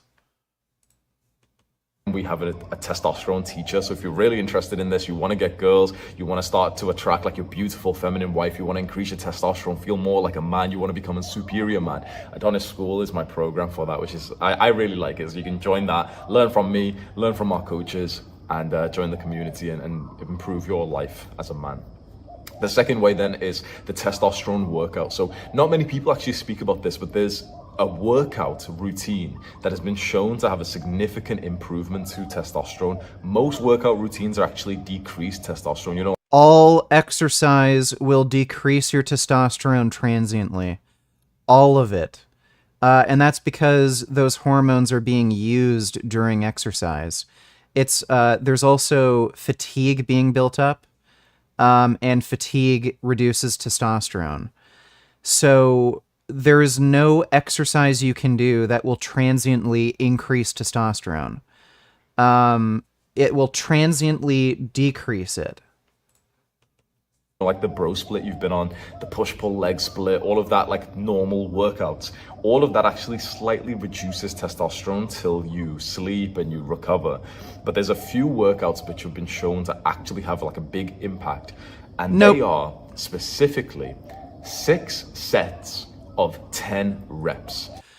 Nope, you're an idiot, and you're lying. Show me the research. Oh, no, wait, you can't, because you're just making this up and you're fucking lying. All exercise, that includes strength training, hypertrophy training, power training, speed training, long distance training, aerobic training, anaerobic training, it will all transiently decrease testosterone. Exercise transiently decreases testosterone again. Your testosterone may increase in general due to exercise. So again, the top of that asymptote will be higher, but after exercise, your testosterone drops. So he's just lying. He is lying. He is saying something that he knows is not true, and he's making this shit up. How many milligrams lozenges do you take of nicotine? They're 4 milligram lozenges. So you can go and look. There's an Andrew Huberman podcast that I'm taking this from. So, you know, they've done all the science research, but it's Andrew Huberman, and he sat with some guy who works at UFC, and the UFC guy told him this is like this experiments they've run, and this is the best workout for testosterone. Lie. 6 sets of 10 reps of a compound movement, like a big movement, and that's it. You go home after that. So if you just care about testosterone, you go in to the gym, you do your little, you know, your stretches, you do a little bit of a warm up. Let's say it's push day, right? It's chest and triceps. And you literally just idiotic. do 6 sets of 10 reps of bench press, or maybe you prefer incline press, or maybe you prefer, you know, overhead shoulder press. Let's say you prefer like chest dips, right? 6 sets of 10 reps, and you want every set to be at an RPE of 8. Like it's 80% of your absolute max. Does that make sense? So we're gonna do 10 reps, and on the 10th rep, you really want it to be that you maybe could have like squeezed out with absolute war, maybe about 1 or 2 more reps. So if we say 10 out of 10 intensity, it's like that moment. Yeah, again, this is gonna transiently reduce your testosterone. Where, you know, when you're doing push-ups and you kind of like drop to the floor and you do another one, and that last rep literally takes you like 5 seconds, 6 seconds, 8 seconds to get up. That's 10 out of 10 intensity. So you can imagine 8 out of 10 intensities. Like this is just such a stupid idea. So you're telling me if I do 5 sets of 10 reps, my testosterone will decrease, but if I do 6 sets of 10, my testosterone will increase? Like, what if I do 6 sets of 5? Like, this just doesn't make any fucking sense. This guy is an absolute clown. And again, this completely ignores periodization. Like, what if 6 sets is too much for you? What if you like the only exercise you can recover from are like sets of three sets of 10 reps? Like we're just gonna throw periodization out the window and just do 6 sets of 10, even though that's not exercise you can appropriately recover from. What we're aiming for, that's still where like the last rep, like you have this like little stop there. You have to like stop for a few seconds, and you're pushing, you're like and you know your form slightly breaks down a bit, and you push like one side a little bit first. You know, it's not like totally unhealthy or dangerous. Like, you know, your form slows down. By the way, this also doesn't make any sense, because if you're doing each set to a RPE of 8 or an RIR of 2, you're going to get fatigue that carries on from set to set, so you're not going to be able to do 10 reps each set. By the time you get to the 6th set, you might only be able to do like 4 or 5 reps. When you're really pushing hard, that's 8 out of 10 intensity, so about 80% of your capacity for every set, with 2 minutes rest break in between. Yeah, so this is impossible. Okay, so Hamza, do a workout video. Show me you doing 6 sets of 10 reps with an RIR of 2 each set, and then rest for only 2 minutes, and show me you doing 10 reps each time. You can't. That is physically fucking impossible. This guy literally doesn't know anything about exercise. This is like athlete X level shit. Bro, I just found out that 6 sets with 10 reps is the best for testosterone. I heard from guy on YouTube, who heard from Andrew Huberman, that heard from some guy at an MMA gym. It's the best credible evidence one can get. What a fucking idiot. Yep. It just gets dumber and dumber by the day. Thanks for the donation, though, Vegan Ninja. Between every set, and if you need to, which will happen for a lot of people, you decrease some of the weight for every set to make sure you can hit the 10 reps with 80% intensity. So let's say with squats, for example, it's leg day, you go in, you're just going to do 6 sets. Oh, so you're gonna reduce the weight each set. Again, so you're supposed to do 10 reps at an RIR of 2. You're supposed to change the weight and know how to predict how much weight you need to drop each set so that you can hit the 10 reps the next set. And you're supposed to change the weights and then do the next set within 2 minutes. Does this make any sense? And again, like, how do you periodize this? Like the next time you train, how do you know like what weights you should use? You should generally avoid dropping weight, and you should just do straight sets. Sets of 10 reps of squats. You do your warm up, you set up your weight, you do the first set, 10. Like, again, this fucking guy who has chicken arms is like fucking telling us how to work out for testosterone. So, like, yeah, I think I have bigger peaks than you, buddy. I think I know a bit more about training, but we're supposed to listen to you. Reps, and you stop at, you think, okay, 10, I could probably do like 2 more. You know, you're grunting, thinking, okay, if I do 2 more, I'd probably drop to the floor. So you rack it there, 10 reps. Then you wait 2 minutes. And if you think to yourself right now, you know intuitively thinking, you know what, if I did another 10 reps of this weight, that would actually be failure. That last rep would be failure.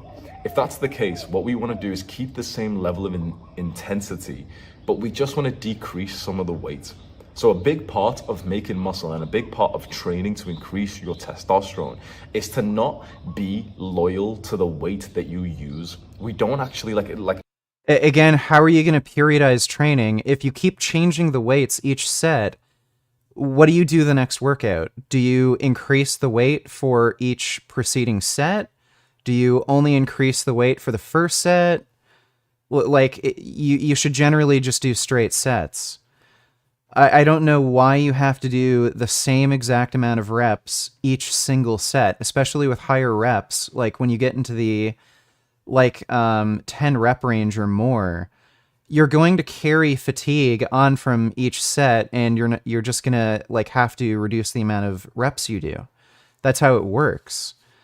Why would you need to decrease the weight so that you can hit the same rep target? There's no reason to do that. As guys who just want to get in shape and as guys who just want to increase testosterone, the weight that you use it should be something you don't really care about. You know, those big fat power lift. Again, Hamza, the only way you can grow muscle is to have your workouts get harder over time. One way to do that is by increasing weight. You absolutely have to have some sort of emphasis on weight in your training, even if you're not doing strength training, even if it's hypertrophy focused, you have to keep weight in mind. That's one of the things that changes like the intensity or difficulty of the workout. So you can't infinitely increase the amount of repetitions you do. You can't infinitely increase the amount of sets you do. You have to increase weight over time eventually. So weight matters. What are you fucking talking about? There's like the guys like this is literally ancient knowledge. The ancient Greeks knew that you need to increase weight over time if you want to get bigger and stronger. And then he's saying it doesn't matter what weight you're using. It absolutely does.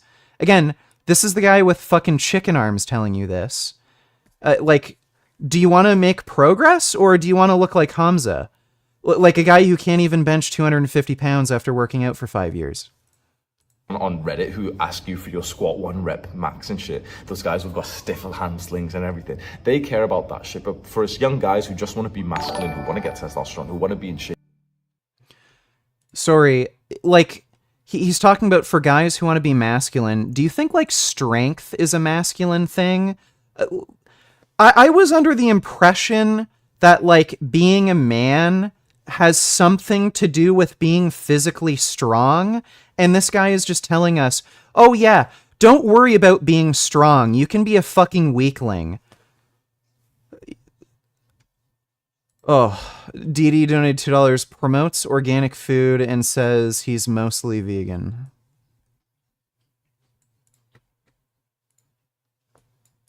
I'm Dr. David Katz. Let's answer some questions from the internet. This is Nutrition Support. I'll watch this later maybe. Thanks for the donation, DD. Shape. The weights that you use can actually be a curse. This can be like a separate video, but I just want to rant a bit just for the fitness community. Just because so many guys place such an emphasis on like the 1 rep max and you know what weight they're using today. Okay, 82.5 kg bench press, and you know if they don't hit that, they get upset. To make muscle, you don't actually have to care about the weight you use. You absolutely have to care about the weight you use. Again, like this is part of progressive overload. Increasing weight is a tactic for progressive overload. You can't use the same weight indefinitely. You have to use heavier weights. It's literally just about like the intensity and whether or not you're close to failure. So intensity has to do with weight. Here is that if you feel like you can't hit 10 reps on one of these sets, just decrease the weight and it's absolutely fine. In fact, that's exactly what the UFC guy that was speaking to Andrew Huberman, that's exactly what he said, is that they'll adjust the load to make sure that the same intensity can be hit specifically with... I don't know what he means by intensity, because repetition count doesn't necessarily have anything to do with intensity. Proximity to failure has to do with intensity. Weight used, it has to do with intensity. Proportion of your 1 rep max is related to intensity. What the fuck does he mean when he says reducing weight so you can hit an arbitrary rep count increases intensity? 10 reps. You do 6 sets of those 10 reps with 2-minute rest break, and then you literally go home. So this is what maybe one of the hardest parts for a lot of us guys who, you know, working quite hard. You'll do 6 sets of 10 reps, which literally will take probably about, what do you think? Probably about 20 minutes? Yeah, it takes me about 20 minutes, right? And then specifically you go home after that to maximize the testosterone from a workout routine. You do those. That will decrease your testosterone. Again, any exercise is going to transiently reduce your testosterone. So you're just going to have a shitty short workout. So you're supposed to only work one single muscle for one single exercise, and you think that's going to be ideal for hypertrophy? 6 sets and you go home. It's so easy to start thinking like, oh, but bro, what about neck? What about calves? What about biceps? And you're adding in the small muscles. If you just want to prioritize testosterone, you do this protocol and you don't change. Who gives a fuck about testosterone? It's going to reduce anyway, transiently. It doesn't matter. Change it. The way that I use this protocol when I really care about testosterone is I'll do the 6 sets. Hamza, like, I don't think anybody looking at you would think you have particularly high testosterone. So, I don't know where this is fucking coming from. Sets by 10, on the big heavy compound movement. So I'll do, for example, chest dips, 6 sets, 10 reps, then I'll go home, right? That's once. Then a few days later, I'll do it for legs and I'll do 6 sets of 10 reps. I use leg press instead. I just find, this is, again, a separate topic, but maybe you're interested. I think leg press and squat are very, very similar. Of course, there's a few differences. They are not at all similar. But I just think that leg press, you're able to push harder because 1, it's safer, and 2, it's literally 10. Leg press is far less intense than squats. Again, do a 10 rep max on squats, do a 10 rep max on the leg press.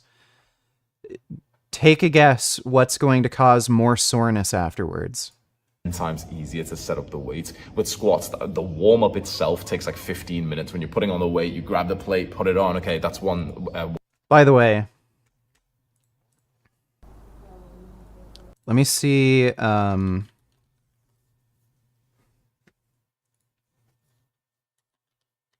He has chicken legs.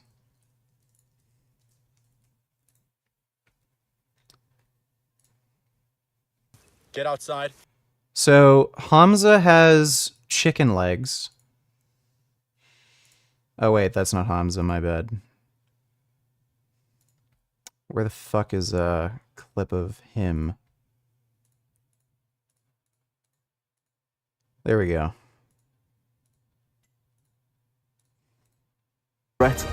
Everyone's eyes. Yes, very impressive. Yes, pull down your shorts so people can't see your legs. Anyway, you can see. Chicken legs. Doesn't do squats. Oh, I just do leg press. Leg press is harder, guys. He does not have well-built legs. By the way, like, I have had 4 knee surgeries. Really hard for me to train lower body. I have bigger legs than him.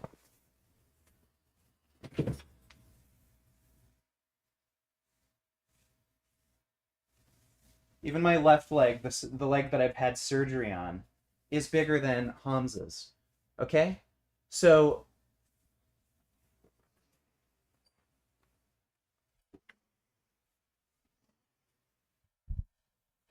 remember what I said about this guy training like a fucking pussy?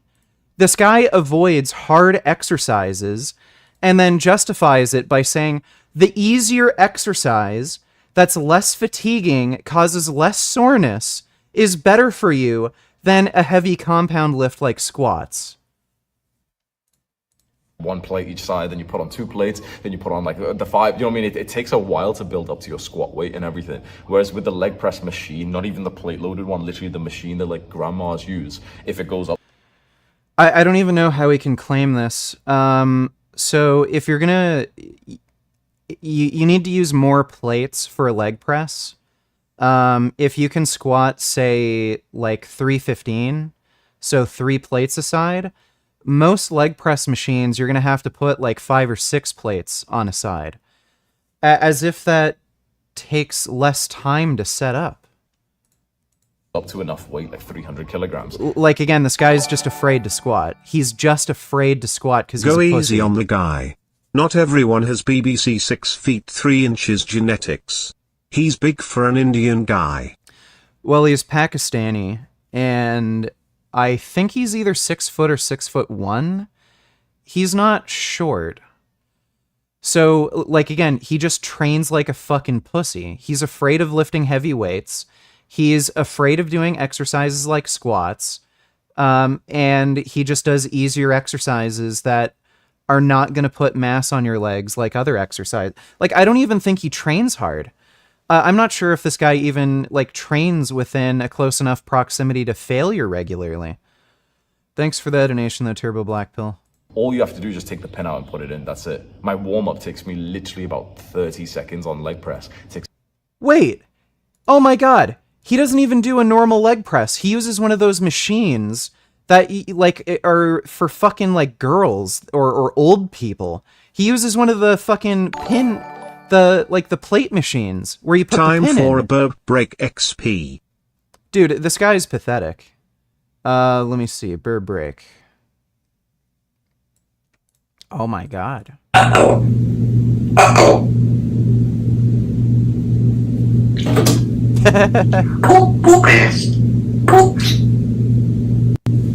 That's really cute. I like burps. Come here. Come here. He wanted that. You behave then. Give me a cuddle. Oh, good girl. Come here. That's a really cute parrot. Oh, poopers.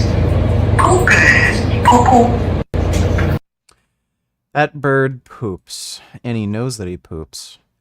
Thanks for the donation, Ben. The only path to Nutella is what kind of Pokemon is this? Let me see. Oh my god.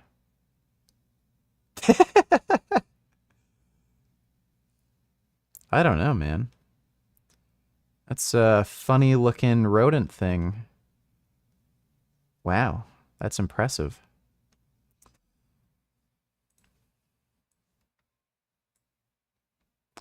That is a jacked looking cat. I'm sure Prisma would look like that if he had no hair.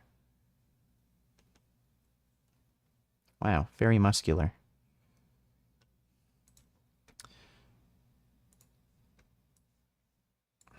Oh.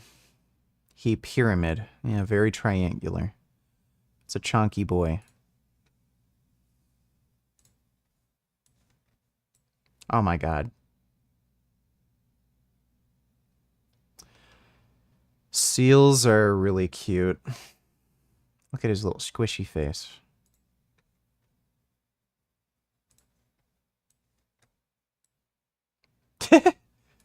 Why isn't the cat moving? Just letting the chicken peck him?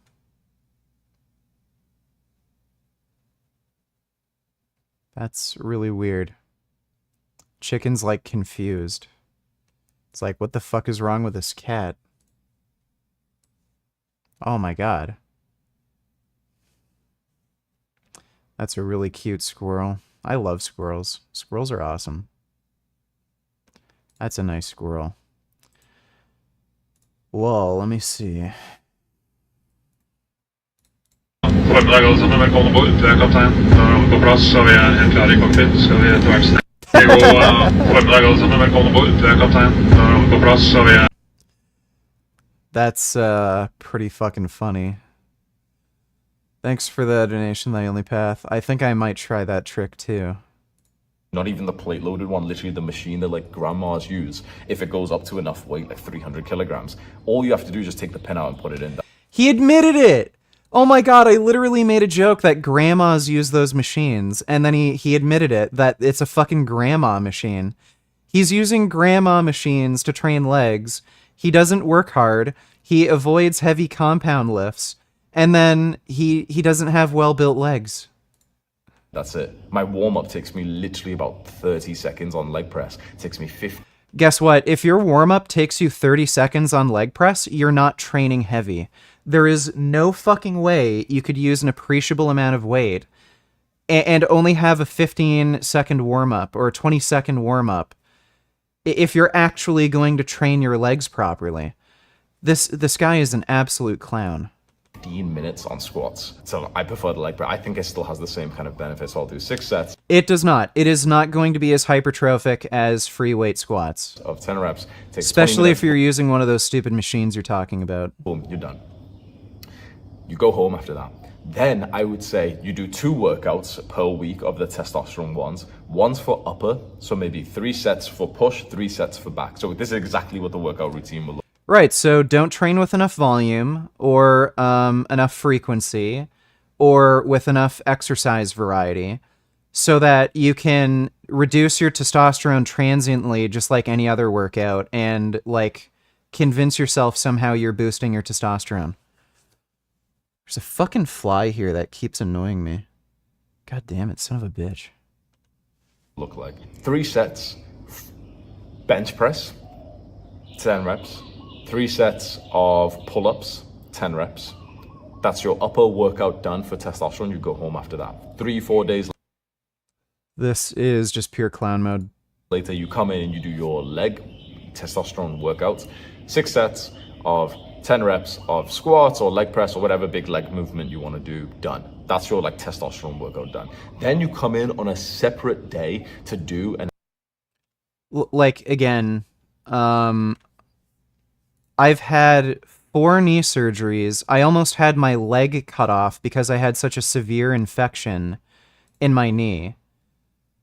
And I'm squatting.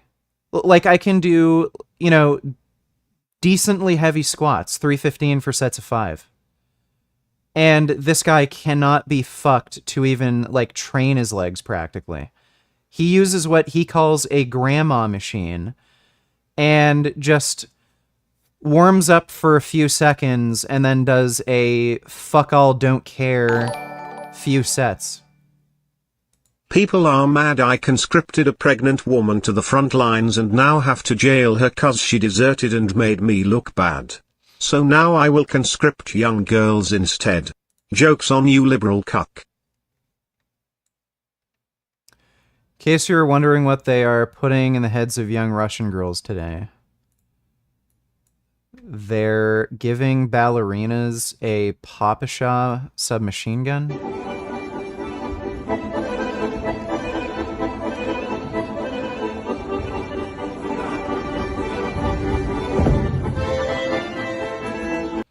I'm sure this has something to do with like a dance play thing.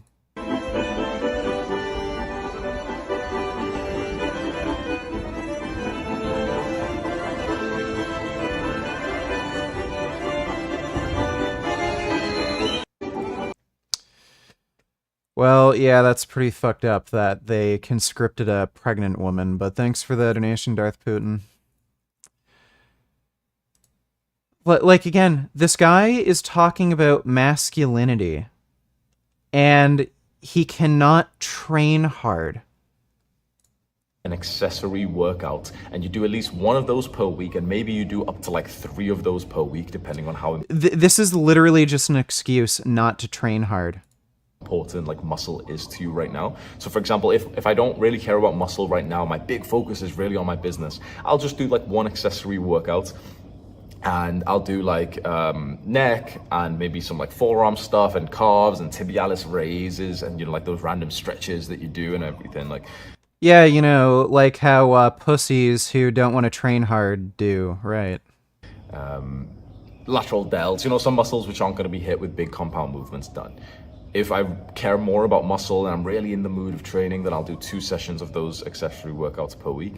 Everyone who's inside of Adonis School gets like my updated workout routines, this testosterone workout, and I'm also releasing a full guide to testosterone on the main channel, so just look out for that because that'll be like hours long. One more testosterone tip. That's going to be bad. 3, but let me give you one more.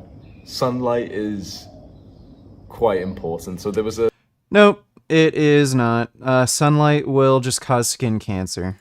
A study done in Israel which found that when people... Show it. Show me the study. You're never going to show it because you're making this up. People go and sit in sunlight for 30 minutes 3 times a week, so a total of 90 minutes per week. They had a significant... No, they didn't. You're making this up. Increase in testosterone, and they also significantly ended up having more sex because their libido skyrocketed. He's lying. This study does not exist. He's lying and making this up. So this is just a very easy way to just try and get some more tea. Just be in the sun more often and try. So, like, are you telling me people in Florida have more testosterone because, like, it's sunny all year round and a lot of people like to go to the beach? Like, are people in Florida fucking like crazy? This is just retarded. No, sitting in the sun does not increase your testosterone. Try to like expose as much of your skin as possible. So I'll sunbathe naked every place that I stay in like these hot... Good. Hopefully you get skin cancer. countries, I'll literally sit outside butt naked and just go on my phone with it. Like, you know, you might be scared, like, oh, what if someone looks, you know, what if someone's walking past, or what if, like, you know. Like, I wonder, Hamza, do you think skin cancer is good for testosterone?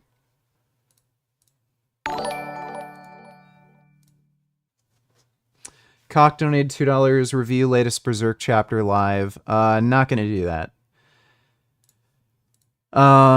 Especially, I'm definitely not gonna do something like that by reading it on screen. Like, it's a newly released manga, that's kind of a copyright issue, so I'm just not gonna do that. But thanks for the donation, Cock.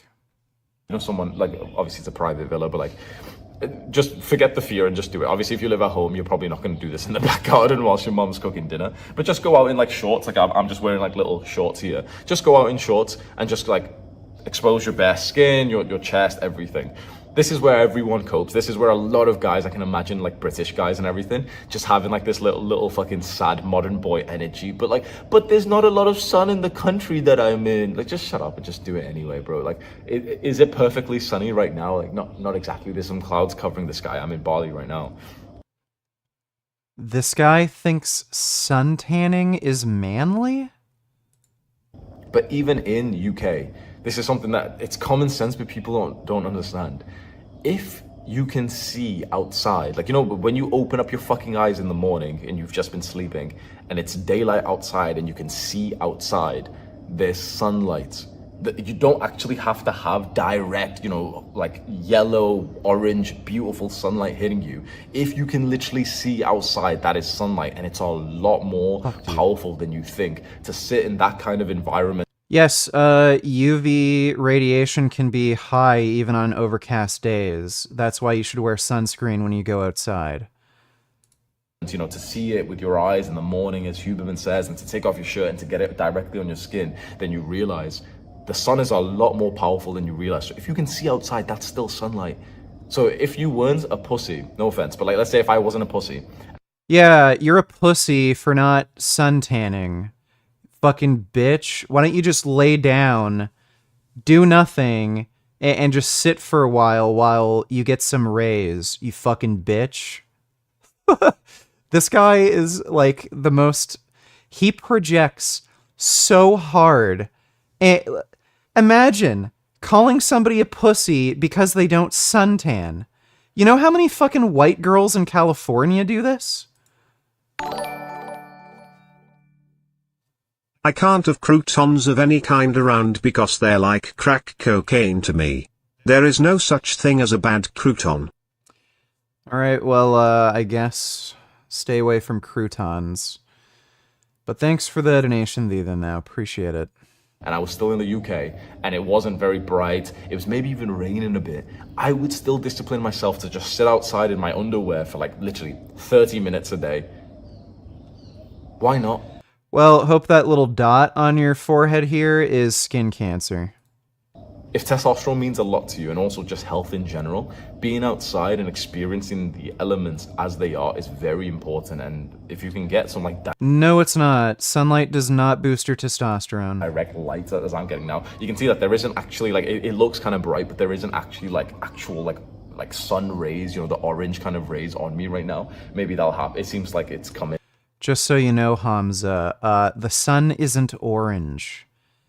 Have you noticed, like, when you go outside and you look around, everything isn't orange? Daylight is white. The sun is white. Where did you get this idea that the sun is orange? Like, are you colorblind or something? Like, are you high? You should get your fucking eyes checked if you think the sun is fucking orange. And now in like, let me just show you like the, there. See, that's like the full-on like orange sunlight, but it's not here just yet. But this is still beneficial. Me being sat here right now is still beneficial for my testosterone. So those are 3 fast ways. Nope. It is not. You can get some T-boost like literally today, and hopefully you'll feel the difference within a few hours after you hit the workout, or you flirt with the girl, or you just feel... None of this will raise your testosterone. Some of the sunlight, and you can use that for like your business to compete and make more muscle. You want to join a Donna school? That's the top link in there. What a pathetic moron. Hamza's course, $500. Doesn't work. Vial of testosterone, $40. Works. Yeah, really. I think we know what money would be, where your money would be better spent. Thanks for the donation, though, Q. Board. At Curtis M. Whitaker, in your opinion, what is the best diet for health and longevity? It's a theme. It's not one specific diet. 7 words: eat food, not too much, mostly plants. And that comes to us courtesy of the Blue Zones. 5 populations around the world, in Ikaria, Greece, Sardinia, Italy, Okinawa, Japan, Loma Linda, California, and the Nicoya Peninsula in Costa Rica, where people most often live to be 100 years old, don't get chronic disease or dementia. They all adhere to that same basic theme: real food, mostly plants. Lots of vegetables, fruits, whole grains, beans, lentils, nuts, and seeds, mostly plain water when thirsty. Aim to love the food that loves you back. If that's the foundation of your diet, you can't go too far wrong. At J. Hartman24 asks, can you have... Well, he's not wrong there. He should have mentioned that the longest living population on Earth are the Californian Adventist vegetarians who don't eat meat. But he's not wrong. Have too much protein?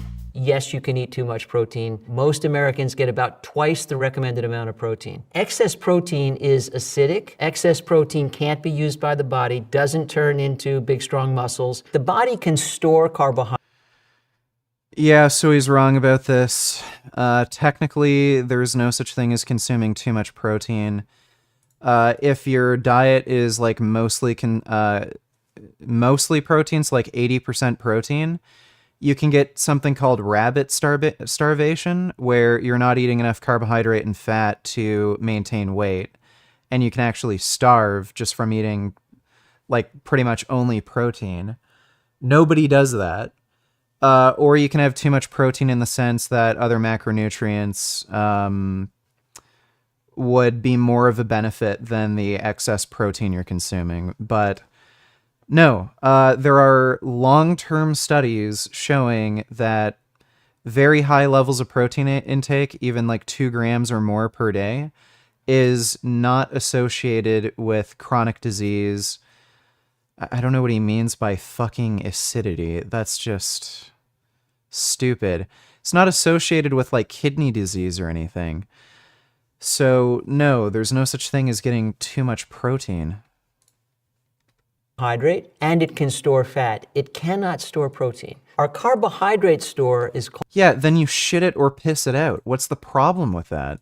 Called glycogen. Generally about 1,200 to 1,800 calories worth. Protein does not get stored. So what the body does is convert it into something it can store. And since glycogen is already capped out, all surplus protein the body doesn't need and can't use now, it stores as fat. At ExoBabyDoll9 asks, where does keto... That is not true. So, it is extremely inefficient to convert protein into fat.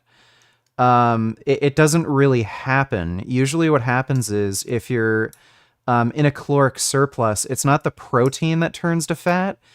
It's the fat you eat that doesn't end up getting burned, and it just ends up getting directly stored into adipose tissue. That's how fat gain works. So no, you don't really convert protein into fat. What happens is the fat you eat doesn't get burned, and it just gets stored as fat. Where does science and nutrition come from? How does anyone believe that eating 0 carbs and almost all fat could be good for you? It doesn't make sense to me. So where does it come from? Is there a science? Yes, actually. So the origins of the ketogenic diet was discovered that if you restricted fuel to the brain, you could sometimes treat seizures that nothing else would treat. Intractable epilepsy. Their seizures sometimes would stop if you starved the brain of carbohydrate. Sometimes, especially in children, if the typical drugs to treat seizures are not working, sometimes a ketogenic diet is used. But that should give everybody else pause. The calling card of this particular diet is that it starves the brain of a key nutrient and quiets brain activity. Is that really what a healthy person wants their diet to do? I would say no. At Outdoctrination asks, what are some of the biggest nutrition, exercise, health myths you can think of? So the prevailing view these days seems to be that carbohydrate is bad. Everything from lentils to lollipops are carbohydrate. In fact, all plant foods, along with most processed foods, are carbohydrates. So vegetables, fruits, whole grains, legumes, all carbohydrate. And all of the best diets for humans tend to be rich in carbohydrate, but good carbohydrate. Is there bad carbohydrate? Refined grains, added sugar, ultra-processed junk food? Yeah, that's bad. And I Don't Know Myself asks, how do you change your metabolism? How? Mine is my worst enemy. I hate it. Good news. You actually can change yours. Add muscle to your body. Do resistance training 3 times a week. This guy says a lot that's wrong. So adding muscle to your body does not significantly increase your metabolic needs. It just doesn't. So you're talking about like maybe, 100 calories difference per day in terms of basal metabolic rate. It's just not all that significant. So you need to learn how to control your calories. You can use novel methods, like, again, eating a lot of low calorically dense foods like fruits and vegetables. But you can't really increase your basal metabolic rate like to any substantive degree. You add ounces or pounds of muscle to your body, you're burning more calories 24/7. So if you kept your current eating the same and worked out doing resistance training 3 times a week, you would start to lose weight if your current calorie intake was maintaining your weight, because you would need more for those muscles to survive. At Allison McKinney asks, are all calories really created equal? I think what you're really asking is, does it matter what the source of the calorie is? And obviously foods are not all created equal. One of the critical considerations is that if you eat a wide variety of really wholesome foods, foods direct from nature, they fill you up on fewer calories than if you eat ultra-processed foods. Here is something you may not know. Non-food components added in with the food. Now you've got an ultra-processed food. Those foods are manipulated in all sorts of ways to extend their shelf life and to stimulate your appetite center and make you overeat. So ultra-processing is bad. I don't think that's what the question was really asking. He was asking, if I eat, say, 1,000 calories of Krispy Kreme donuts versus 1,000 calories of fruits and vegetables, are they both going to affect my weight the same way? And the answer is yes. They are both going to affect your weight the same way. You can predict weight loss and weight gain purely with calories. Actual caloric source doesn't matter. Stephanie B789 asks, what is a completely healthy weight? Because BMI is BS and so is the weight number. The body mass index does not tell you if you're healthy. It does tell you if on average your weight is what it should be for somebody who is your height. Weight is not a measure of health. One thing that's more reliable than BMI or weight to get at specific waist health circumference issues measurement is waist circumference. More than 35 inches puts a woman at increased risk. For a man, it's a little higher, it's about 40 inches. Fat that tends to accumulate in the lower extremities, for example, the legs, the buttocks, much less metabolically active. Fat around the middle has a nasty habit of getting into the liver. It disrupts normal liver function, it impairs our ability to manage lipids in our blood, and it tends to make us insulin resistant. You don't make enough insulin to manage your blood sugar and you wind up with type 2 diabetes. We cannot pretend that accumulating excess body fat doesn't matter. This is one of the comments on the recent Blaha guitar video. Notice how he doesn't ban him with the troll name and calling him Couch, and instead replies, how old are you, Couch? 46. Wow, would have bet 44.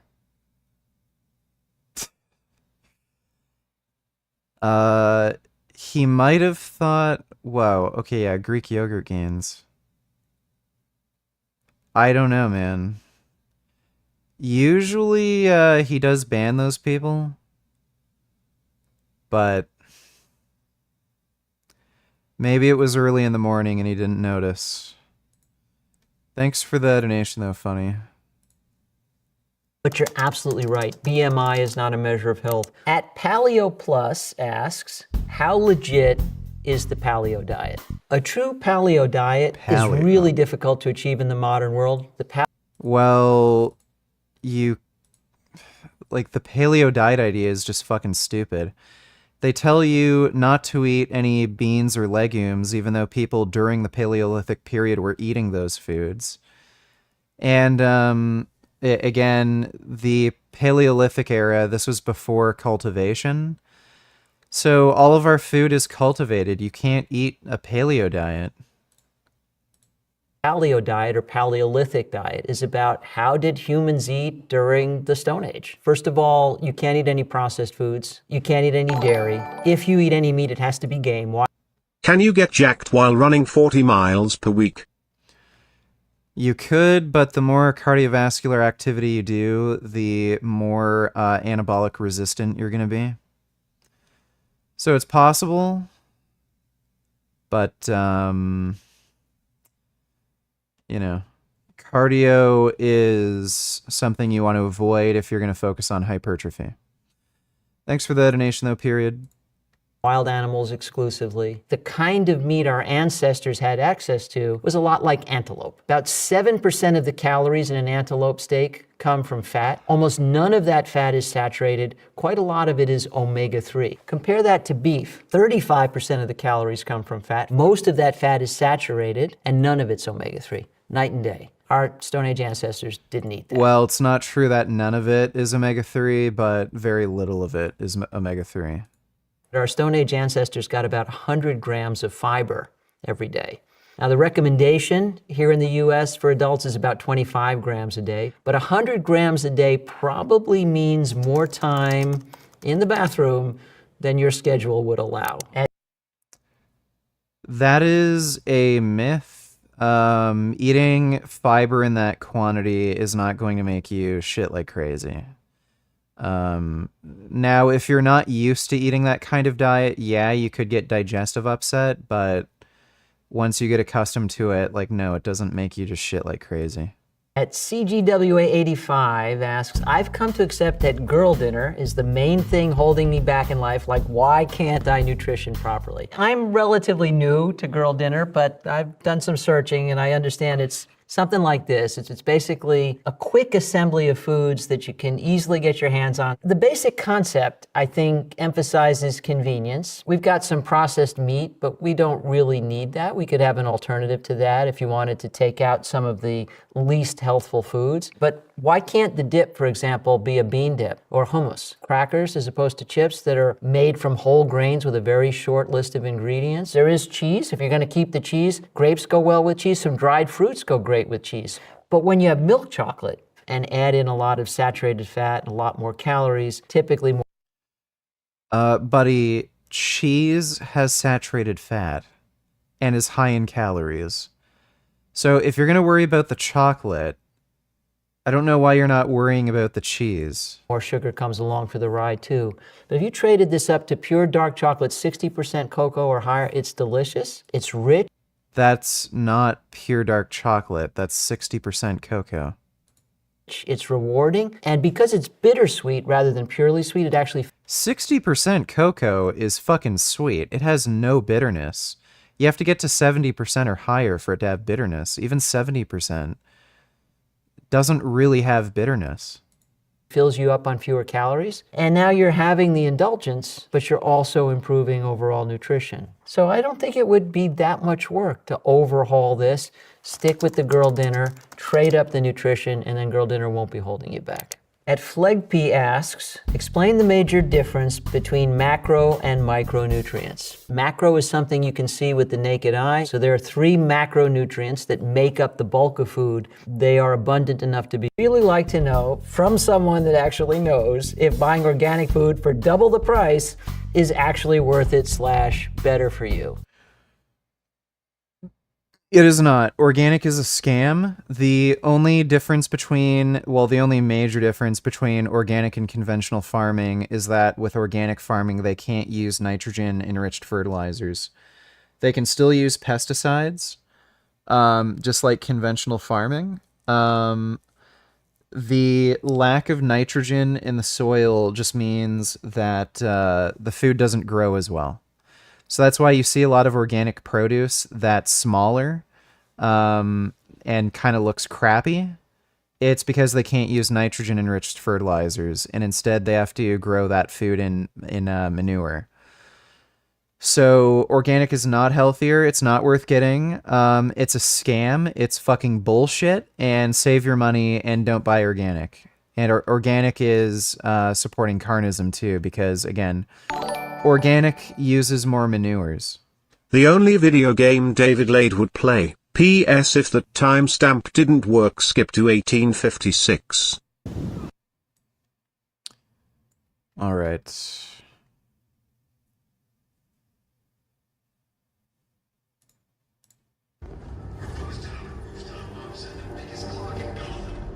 Oh shit, fucking move, bitch, go! Dude, why do you just run away when you get shot at? I am running away, the remote's glitching. You're literally You have to trash, run. kid. You have to run away quick, or they'll, get you down. Try outrunning a bullet, Kieran. Why don't you try that? I don't think it'll work for you. Wow, he really sucks at that game.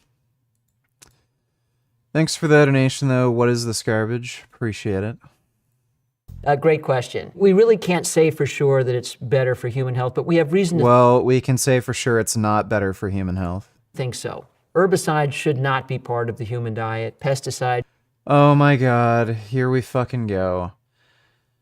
There is no evidence that herbicides and pesticides are in any way impacting human health. In fact, the studies on Roundup or glyphosate in foods has shown that glyphosate in some studies is associated with a lower cancer risk, hilariously enough. And again, you can use pesticides in organic farming. He's just full of shit. Should not be part of the human diet. Antibiotics dosed to animals should not be part of the human diet. And if you Yeah, so if you're talking about meat, the antibiotic thing is a problem. But don't eat meat. You already made that recommendation to not eat meat. you eat organic, you're avoiding all of those things. Produce grown No, you're not. Or he doesn't even know what organic is. organically seems to be, on average, as much as 20% more concentrated in a wide array of micronutrients than its non-organic. That is false. Organically grown counterparts. So that would mean 20% more vitamins, 20% more minerals, and 20% more antioxidants. That is false. He is making that up. For example. If I look at these foods here, you think about when would it be more important to buy organic. I like it for the lettuces. So we've got radicchio here. I like it for the carrots. I really like it for these berries. So whenever you're not taking a surface off a food and you're eating it whole, buying organic tends to matter more. No, it doesn't. That is not true. Organic produce does not have 20% more micronutrients. I don't know where the fuck he got that from. Jill asks, intermittent fasting is BS. It's literally just skipping breakfast with a fancy name. It's a bit more than that, but you're not entirely wrong. There have been randomized controlled trials, putting them head to head. Intermittent fasting to limit your calories, and no time restriction, but portion control. And you wind up with the same number of calories, the same foods, just distributed differently, with intermittent fasting being the difference. Guess the results. No discernible difference. But that doesn't mean intermittent fasting isn't a valid tactic. For some people, it just works better than thinking about portion control all the time. I mean, if you start... Yeah, for some people, that is true. They get a reduction in appetite when they intermittent fast. But if you actually look at your average person, most people actually get hungrier during intermittent fasting. So it actually isn't a great form of appetite control for most people. It's just a novel method for some people. Your day at lunch and have dinner and then you stop, you're right. That pretty much involves just skipping breakfast. And the idea is you're poking a hole in your daily intake of calories, so you wind up eating fewer calories, and that tends to help people with weight loss and weight control. At AJ Rendon... Check this out. If a bigot were to deny this, then they would be engaging in Holocaust denialism. see. New research reveals how the Nazis targeted transgender people. Well, some of the first books that were burned were books about like gender and gender transitioning.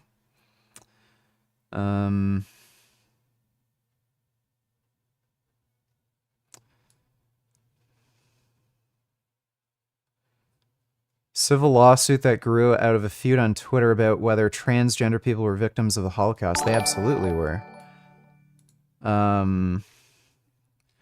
So yeah, some of the first books that were burned by the Nazis were books about gender ideology, and yeah, trans people were absolutely holocausted. Thanks for that donation though, Bend Over. Okay, Cupid donated $2. Let me see. Oh my god. Roundup maker to pay $10 billion to settle cancer suits. Yeah, so this was a civil suit, you idiot. This is not a peer-reviewed paper. So all you have to prove, well, you don't have to prove anything. You just have to convince a jury or a judge in a civil suit that something happened. That doesn't mean it's true. So show me a peer-reviewed paper linking Roundup or glyphosate to cancer in humans. You can't. All of the research in humans show that glyphosate exposure either does nothing, or, again, hilariously in some cases, it's associated with a lower cancer risk. So this person probably developed non-Hodgkin's lymphoma just because. He probably had like some genetic reason for it, or maybe it was his diet or some other thing. But in all likelihood, it wasn't Roundup. Again, farmers spray Roundup or glyphosate on their crops. They live right next to these big farms. Why aren't you seeing like these large swaths of farmers getting this kind of cancer from glyphosate if glyphosate caused this cancer? It's because it doesn't. So the people that are most exposed to it, farmers, aren't suddenly just getting tons of cancer. That should tell you something. And again, show me peer-reviewed research. You can't. There isn't any linking glyphosate to cancer. Thanks for the donation, OkCupid. I hope that answers your question. Or hope that informs you. 96 asks, ketosis, how does that feel? The ketogenic diet is trying to avoid overt starvation, but mimic its effects. When people go into a state of starvation, they have this sense of euphoria. Some people report mental clarity, some people report feeling very energetic. And people who are trying to stay on a ketogenic diet experience some of what people in an extended experience of starvation feel, which is exhaustion, brain fog, constipation, and a whole host of other ills. So when we're starving, we actually start to break down our own tissues. We use up our glycogen, and once that's gone, we don't have carbohydrates, so we can't make sugar, so we start burning our body fat. From my point of view, the ketogenic diet is not a recommended approach for long term. It restricts many of the most nutritious foods, the very foods we know are associated with both longevity and vitality. At Asp1 Reluna I would agree asks, with that. what food drink should I cut out of my diet? I'm going to go with soda. Source of empty calories, source of a lot of the excess sugar most Americans eat, easily replaceable with much better stuff. Water would be ideal, but any kind of seltzer. Well, just artificially sweetened beverages. Would be a good intermediate step. We're just going to cut one thing out of a diet. Let's cut out soda. At Swiss Business asks, is going gluten-free good for everyone? No. Gluten is a component of some really nutritious foods like whole wheat, whole barley, other grains. Avoiding gluten is only important if you're gluten sensitive. That means you either have... There's no such thing as gluten sensitivity. You either have celiac disease or you're just full of shit. Celiac disease, where you actually make antibodies and you absolutely have to avoid gluten, and then it's very important, or you just don't feel well when you eat foods that contain gluten. In those instances, you should avoid it. For everybody else, there's no advantage in avoiding foods that contain gluten. At Inaisiali asks, are you plant-based, vegan, and finding it difficult to get the proper nutrition, protein, minerals, macronutrients? Now, first of all, I'm primarily vegan. You are not primarily vegan or mostly vegan or 90% vegan. You're either vegan or you're not. I love how this ignorant jackass doesn't know what veganism is, and then he says, oh yeah, I'm like mostly vegan. many more vitamins and minerals from plants than from animal foods. There are a couple of exceptions like B12, and so supplements not an unreasonable idea. Protein is not deficient in plant foods. All plant foods contain all essential amino acids. And if you find it hard to believe that you can build big, strong muscles from eating just plants, take a look at a horse. Take a look at a gorilla. Take a look at an ox. At Poetic Dweller asks, is the food pyramid still real? Like, are you guys actually eating all these servings every day? This just feels like a lot. This is what we're talking about here. It's not still in use, it's actually been replaced. It's been replaced by a plate. So if your plate is taken up 3/4 by vegetables, fruits, whole grains on average over the course of the day, you're going to be doing pretty well. At Bull Spear says, honestly, I don't know why I bother reading nutritional labels. I don't know what the niacin is or why one Nutri-Grain bar has 10% DV of it. Okay, our problem used to be micronutrient deficiencies. Our problem today is much more about macronutrient excess, just eating too much of all the wrong foods. I would say look at an ingredient list and look for things you recognize as food. Well, if you're having a Nutri-Grain bar, you'd really like to make sure that the first ingredient is a grain, and ideally a whole grain, and that would be a good thing. If the first ingredient in a grain product is anything other than a grain, like sugar, for example, you can do better. At Mintpoid asks, what do I eat pre-workout versus post-workout macros-wise? In general, you want to preload for a workout with carbohydrate. That's going to help you fill your glycogen stores. That's the fuel you're going to be running on during an extended period of exercise, a long bike ride, a long hike, a long run, a marathon. Complex carbohydrates, that would be. Yeah, so I would say about half of this was good, half of it was dumb. That guy had some really, really weird, bizarre takes that made no sense. Let's see, why I'm not vegan anymore. I am going to make a prediction, and usually I'm right about this. I have a funny feeling that this guy was never vegan, and he's just a selfish jackass. We're probably going to hear excuses like, it was hard to get exactly what I wanted when I was traveling. So, like, I just decided to go back to murdering innocent animals again. And, you know, like, when I was really in the mood for a chocolate bar and the 7-Eleven that I was at didn't have the vegan chocolate bar I liked, and there was the Snickers there, I realized that, like, we're all a part of nature, and there's this, like, circle of life. And I needed to eat that Snickers bar because of that. What's up, guys? My name's Rob Bailey, and I'm daily vlogging every single day for the next year, and we're on day 73. Today, you're going to see two things in the video. You're going to see our day 2 of being in the studio working on our project, Land and Ammo. Land and Ammo! Land and Ammo! And I'm going to explain to you why I'm not. That is a terrible song. His music, just in general, is actually pretty bad. Not vegan anymore.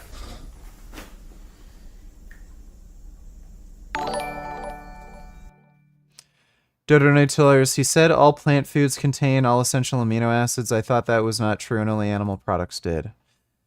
That is not true. Plant foods contain every essential amino acid.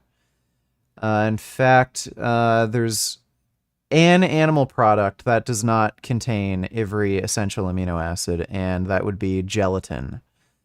Gelatin is missing the amino acid tryptophan. So now you know, and knowing is half the battle. Thanks for the donation, Dodo.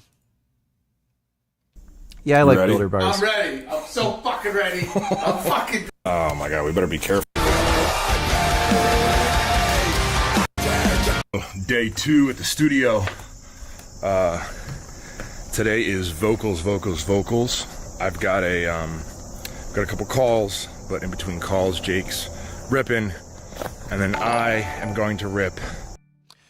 Okay, Cupid donated $2. Let me see. Exposure to glyphosate-based herbicides and risk for non-Hodgkin's lymphoma, meta-analysis and supporting evidence. Meta-analysis, like, let me see. is widely used, blah, blah, blah. Recent elevations, carcinogenic potential of glyphosate, various regional, national, international. Investigated whether association between high cumulative exposures and increased risk of non-Hodgkin's lymphoma in humans. Studied a meta-analysis that included the most recent update of the agricultural health study cohort of published in 2018, along with 5 case control studies. Oh, here we go. Case control studies. Yeah, so this is a bullshit fucking meta-analysis. They included incredibly biased research in this report. So if you only look at prospective cohorts, you're not going to find a link between glyphosate and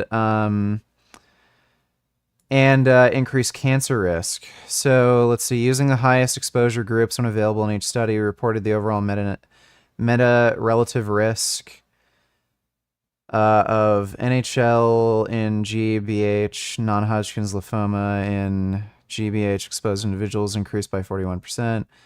1.41. For comparison, we also performed secondary meta-analysis using high exposure groups with earlier AHS.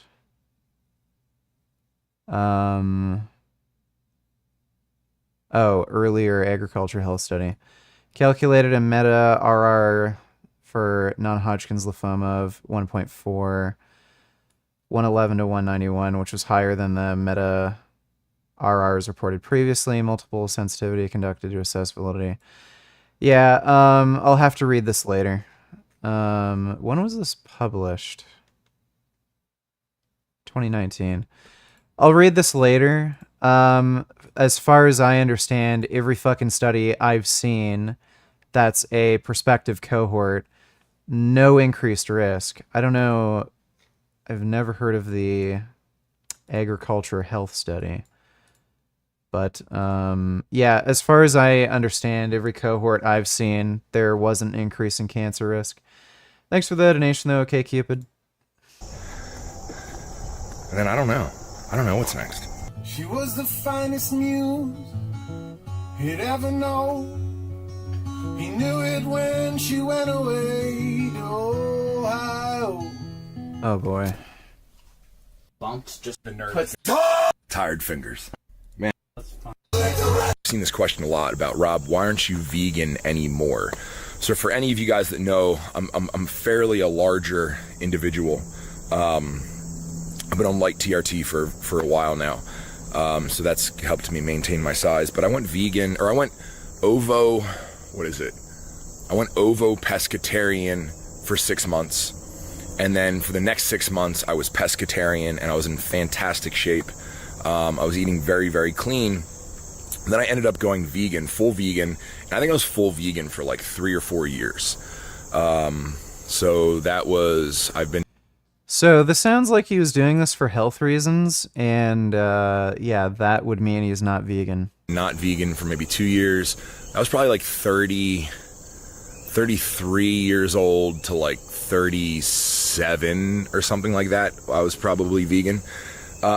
And everybody wants to know why. Why did you stop, right? Because I think I was a big leverage point for vegans because I'm 6'3". I was still holding 260, 270.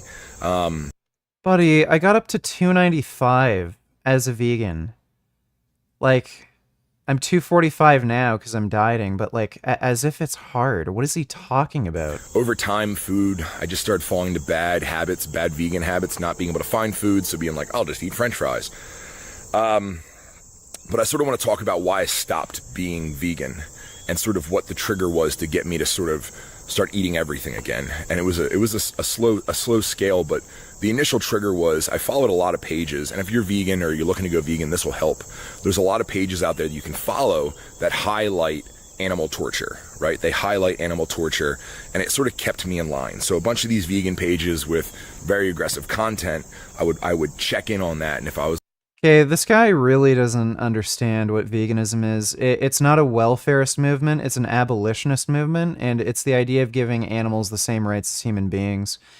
So, like, if torture is what you need to kind of keep you in line to, like, eat plants, like, you're just a welfarist. You're not actually supporting the idea of animal rights.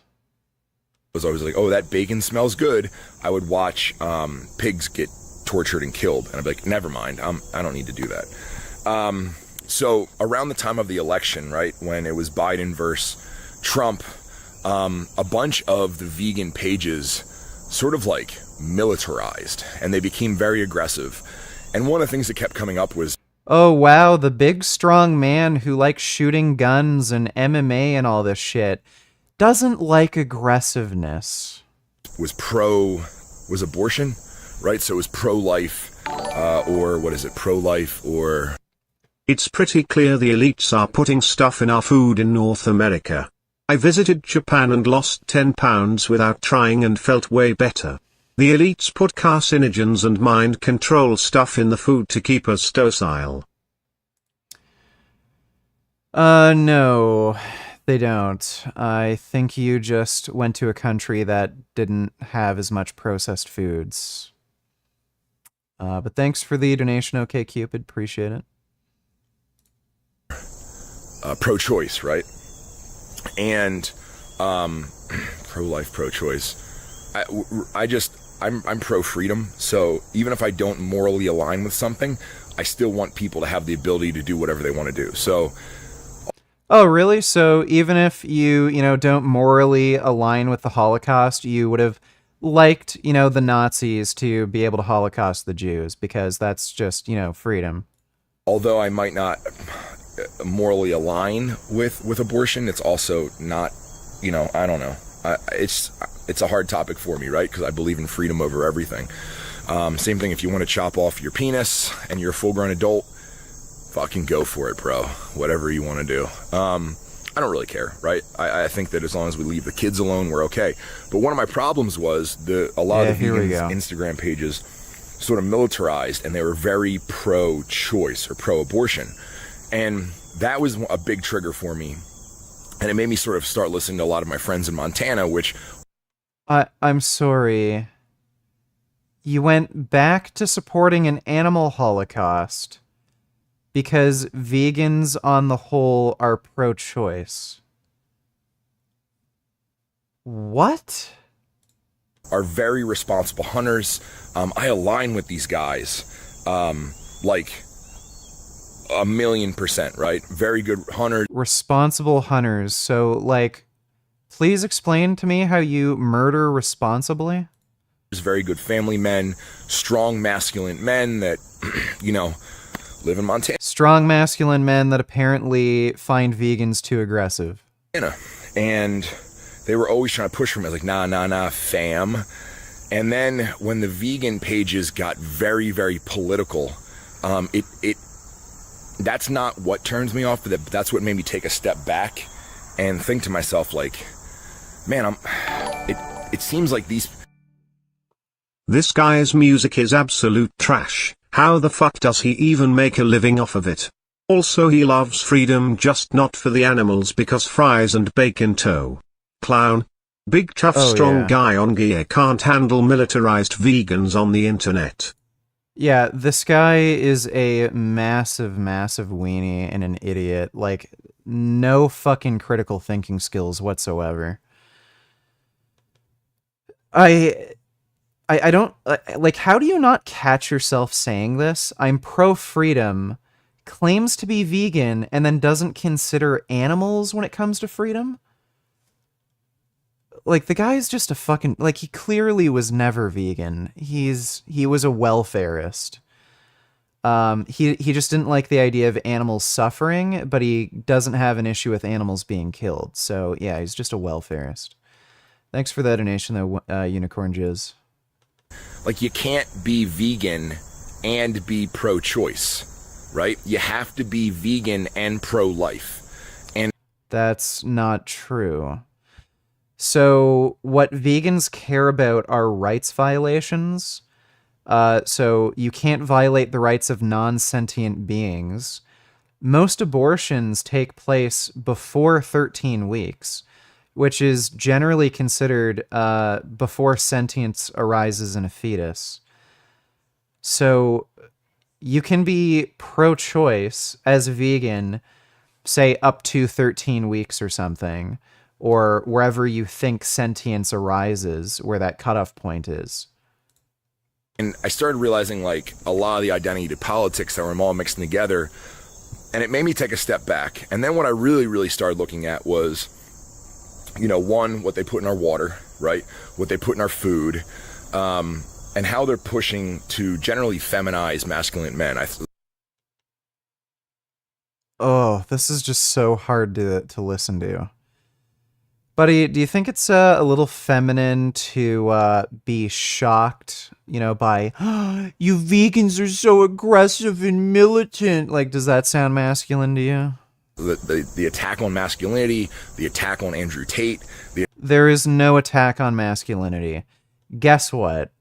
I'm fucking masculine. I like guns. I like motorcycles, cars, MMA, weightlifting. Do you think anybody gives me a problem for being masculine? No. I get tons of attention from fucking girls. Everybody wants my cock. And nobody attacks me for being masculine. If you think masculinity is under attack, you're a fucking bitch. Okay? You're a fucking pussy. You're an insecure fucking weenus. The attack on any sort of like strong male, right? I don't need to go too far into that, but the weakening of the male. And I sort of started to take a look around and I took some inventory of my body. Yeah, buddy, I think you're overweight enough to have like man boobs and you're concerned about masculinity. Maybe you should just go on a diet if you feel like your masculinity is under attack. And how I felt, right? My body wasn't getting better. It was deteriorating. It was more and more back pain. Things were getting Then maybe exercise and go on a diet, jackass. worse. My shoulder was starting to hurt more. I just slowly was falling apart. And I was like, I wonder if it's age or I wonder if it's actually my diet. So You're overweight and out of shape. Like, yeah, it's probably your diet and a lack of training. Added eggs back in. And instantly... Oh, here we go. Here we go with the fucking eggs. Yes, the magical healing power of fucking eggs. What? Like, all of these people are just fucked in the head.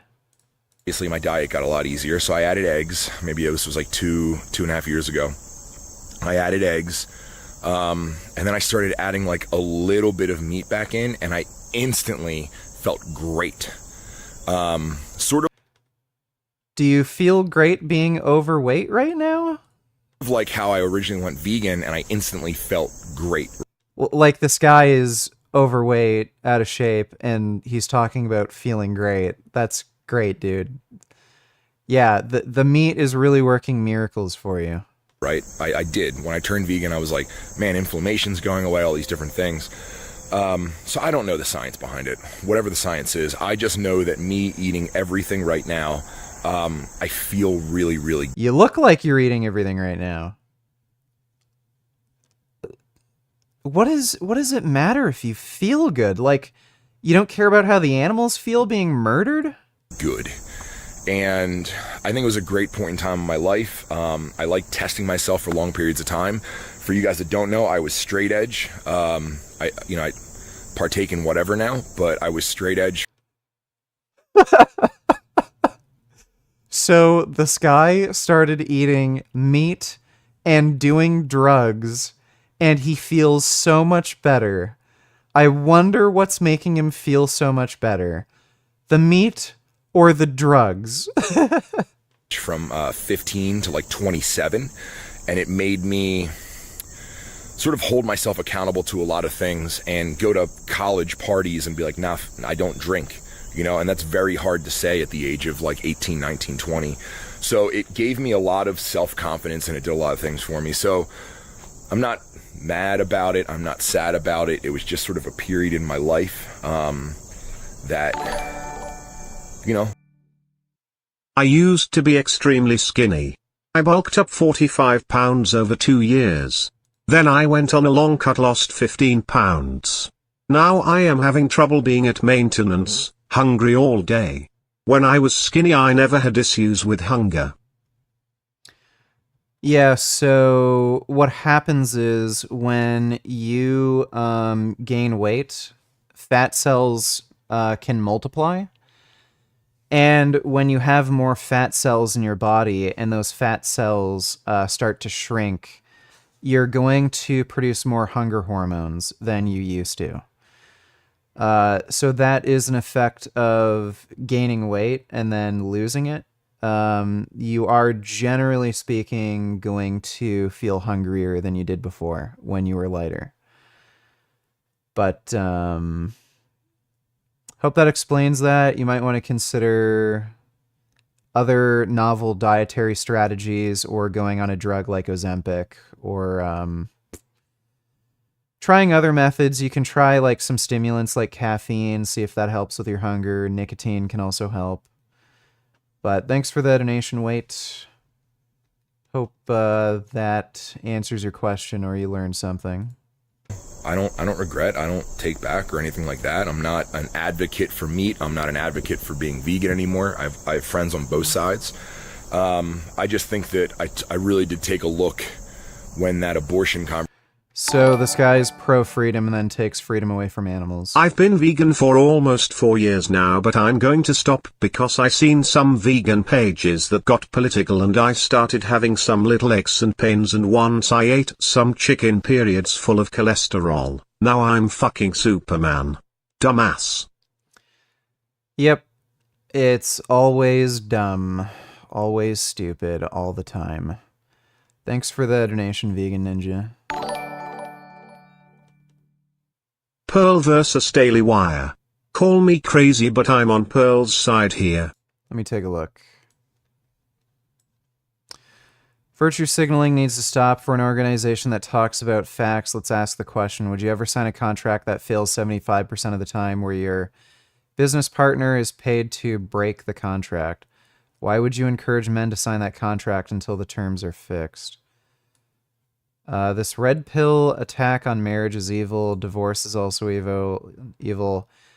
No fault divorce is particularly evil. Divorce when children are in the picture is one of the most evil acts. Blah, blah, blah, blah, blah. So...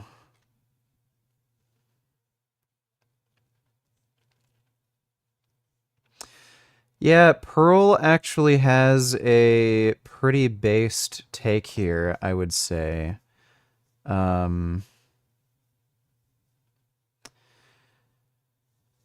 It's so weird how they, like, Daily Wire as a network claims to be, like, pro-masculine and all this shit, and they're against feminization. Like, why the hell are they promoting men getting married so that they have all of these, strings attached in a relationship where they can easily get taken advantage of? Like, it's stupid. Like, marriage is nothing but a liability for men, at least in the vast majority of marriages. So if they're pro, like, masculinity and men's rights and shit like this, then yeah, it's just stupid that they'd be promoting marriage. Thanks for the donation, though, Mike. But yeah, that is kind of crazy that Pearly Things had a actual base take. I subbed to your OnlyFans but didn't expect your penis to look like a long juicy turd with a purple hat on. Now I just want to gobble it down. Also help me choose my dinner.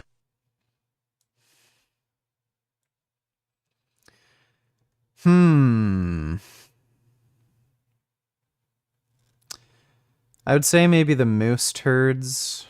Yeah, the moose. Yeah, well, those are deer turds, but yeah, the moose turds right here, because they look kind of like Cadbury cream eggs. So maybe you should have that for dinner. And my tip of my penis is pink. It's not purple. Fuck you. Thanks for the donation, Microwave Poop. Conversation came up and I was like, we're being fucking hypocrites here. If we're fighting for life, we need to fight for all life at all times. You know, and not only that, I didn't really align, I don't know. This is bizarre. So he's claiming vegans need to be pro-life. Wouldn't the inverse be true, that meat eaters need to be pro-choice? Like, none of this makes any sense. It's just, in closing, because this isn't really where I intended going this long. I didn't even know how to answer the question. But in closing, I think everyone should just do whatever they want, right? I understand that morally, a lot of us don't align, but you know, that's one of the beautiful things about America. And I'll finish with this. I think that a lot of people compare us to a lot of other countries, and I'm well traveled, right? I'm very well traveled, and America's a hard one to compare. As a fellow big buy, what chair do you have? It looks big and sturdy. It's a Bentley recliner. So yeah, it's a wood-framed recliner with synthetic leather, and I got it at Leon's, and yeah, it just said Bentley recliner on it. I just chose the most comfortable chair. This was actually one of the cheaper chairs. It wasn't the cheapest, but it was the second cheapest, but it was the most comfortable out of all the recliners I tried. But thanks for the donation, Z. Appreciate it. Hope that helps. If you have to work in, like, an office or at home and shit, just get a fucking recliner. Recliners are the fucking shit. You can't get a more comfy chair, and you can sit in something like this just all fucking day long without ever getting sore. It's amazing. You do probably want to get a adjustable height desk, like an electric desk, 3-stage. If you are going to use a recliner for office work, but yeah, totally worth it, dude. Thanks for the donation, though, Z, again. And the reason that I love America is it's so fucking diverse, right? You can go to different cities and there's tons of different people, and like I have tons of different friends in America that are every single shade of everything and every nationality and religion and all that shit. And it's crazy, the mixture of America. And I think that's what makes us so rad and so innovative is the mixture of people. And when we're compared to a lot of these other countries, like, you know, well, over in Denmark or over in fucking Sweden, and it's like everyone's the same exact person there. Like they're the same. It's like fucking Montana. Like if we just based fucking the United States on a single state like Montana, it's like, yeah, it's fucking 1% black. But we're not doing that. I mean, the nation's made up of a really exciting mixture of people. So because there's a lot of black and brown people here, it's okay to kill animals. Got it. I think the differences are what makes us amazing, and I think freedom is what makes us... But not freedom for animals, right? You're pro-freedom, but you're against animal freedom. Got it. Like, level 2 amazing. So, anyway. I wish I could debate this moron. I'd make him look so stupid. That's my little rant. Sorry I talked so long. I'm a daily fucking vlogger, and I'll see... Darth Putin donated $2. This was what Vegan Gains was like when he first got his new recliner.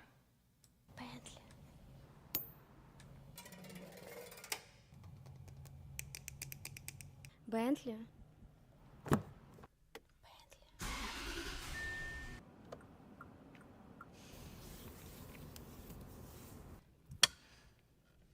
I don't think so. But I did enjoy my recliner when I first got it. Thanks for the donation, Darth Putin. See you guys tomorrow.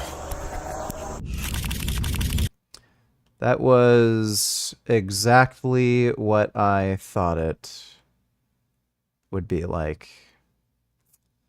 Just some of the dumbest reasoning imaginable. I don't know why these people can't just come out and say, I just wanted to eat meat again and I just couldn't give a fuck about the animals. Like, I just stopped caring. Why can't they just admit that? So very tarded. Callers lined up to talk to you. Let's start with Sharon. She's in Minnesota. Democrats line. You're on with Robert F. Kennedy Jr. Sharon, good morning. Go ahead.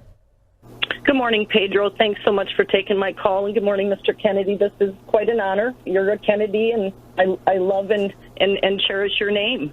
However, I am a Democrat, and I kind of cringe when Pedro said, you know, he introduced you as the Democratic, you know, presidential campaign, and I really need to know from you what makes you feel like you are a Democrat. What's up, everybody? Major Retired Richard Ojeda here, and a C-SPAN caller said it was an honor to talk to Robert F. Kennedy Jr. Then she tore into him over his conspiracy mongering. A caller named Sharon called into Washington Journal this week and started listing facts about RFK Jr. until she was cut off. What makes you? Is it like the only way I can win is if I claim to be a Democrat? You just lumped yourself with Bernie Sanders. I get it. I just wish. I wish we had that third party. I wish that you could, you know, feel confident that you're strong enough in your campaign and your beliefs that you could run on an independent, because that is what you are. You are definitely not, in my book or any of my Democratic family or friends' book, a Democrat. The caller began with, "You're a Kennedy, and I love and cherish your name. And I just really need to know from you what makes you feel like you're a Democrat." The caller identified herself as a Democrat and said that RFK Jr. makes her cringe when she claims to be of the same party. Your conspiracy Why is he just repeating what we just heard? theories, they literally scare us. We just came out of 4 years of, you know, full of Trump's lies and his conspiracy theories. In this country, you claim that you want to heal us as a nation and our divide, and this is not. I mean, the Wi-Fi causes cancer, and 5G is mass surveillance, and chemicals in our water cause transgender, and antidepressants cause school shootings. I'm so confused, and so I'm looking for clarity from you today, Mr. Kennedy. Okay, Sharon, thank you for the call. You laid out a lot of things. We'll let Mr. Kennedy respond. Kennedy isn't a vaccine. RFK information was praised extremists, though. Thanks for those questions. If you go down the checklist of all the things that my father believed in, that Robert Kennedy and my uncle John Kennedy believed in, I would check every one of those boxes. Of classic progressive, liberal, Democratic candidates. I don't think you can point to one of those things that I'm not fighting for and that I've fought for my whole life. RFK Jr. had floated the claim that COVID-19 targeted certain ethnic groups while sparing others. His suggestion that viruses discriminate who to infect is absolutely preposterous, and that's not how viruses work. His misleading claims were aimed at creating mistrust in Dr. Fauci and spread fear.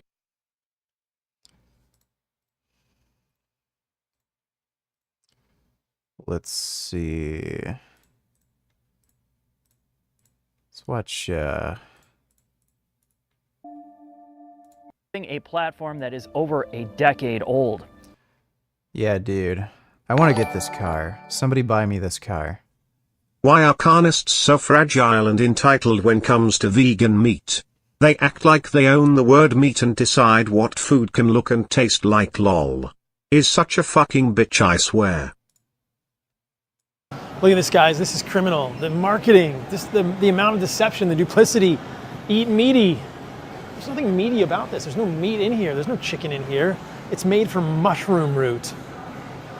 Well, I mean... This is coming from a guy who drinks cow titty juice. I don't care if it's mushroom or peas. It's not the same as chicken or beef. And it's crazy that manufacturers... By the way, meat isn't a term that's used to describe only animal flesh. There's terms like the meat of, like a coconut. There's a few fruits that they use meat to describe the edible part of the fruit.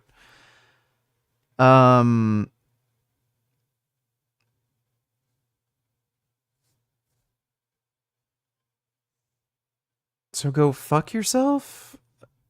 What is he, like, is he this desperate for content? Manufacturers can write these things on here. I don't think anybody's being fooled, but look, I love you vegans. I love you vegetarians. No, you don't. You hate us, and I hope you die. I hate you too. That's the first step to being carnivore and animal-based, trust me. But if you're craving chicken or you're craving steak... I hope this guy, like, crashes on his next plane flight. There's probably a reason for it. Stop eating mushroom mycelium.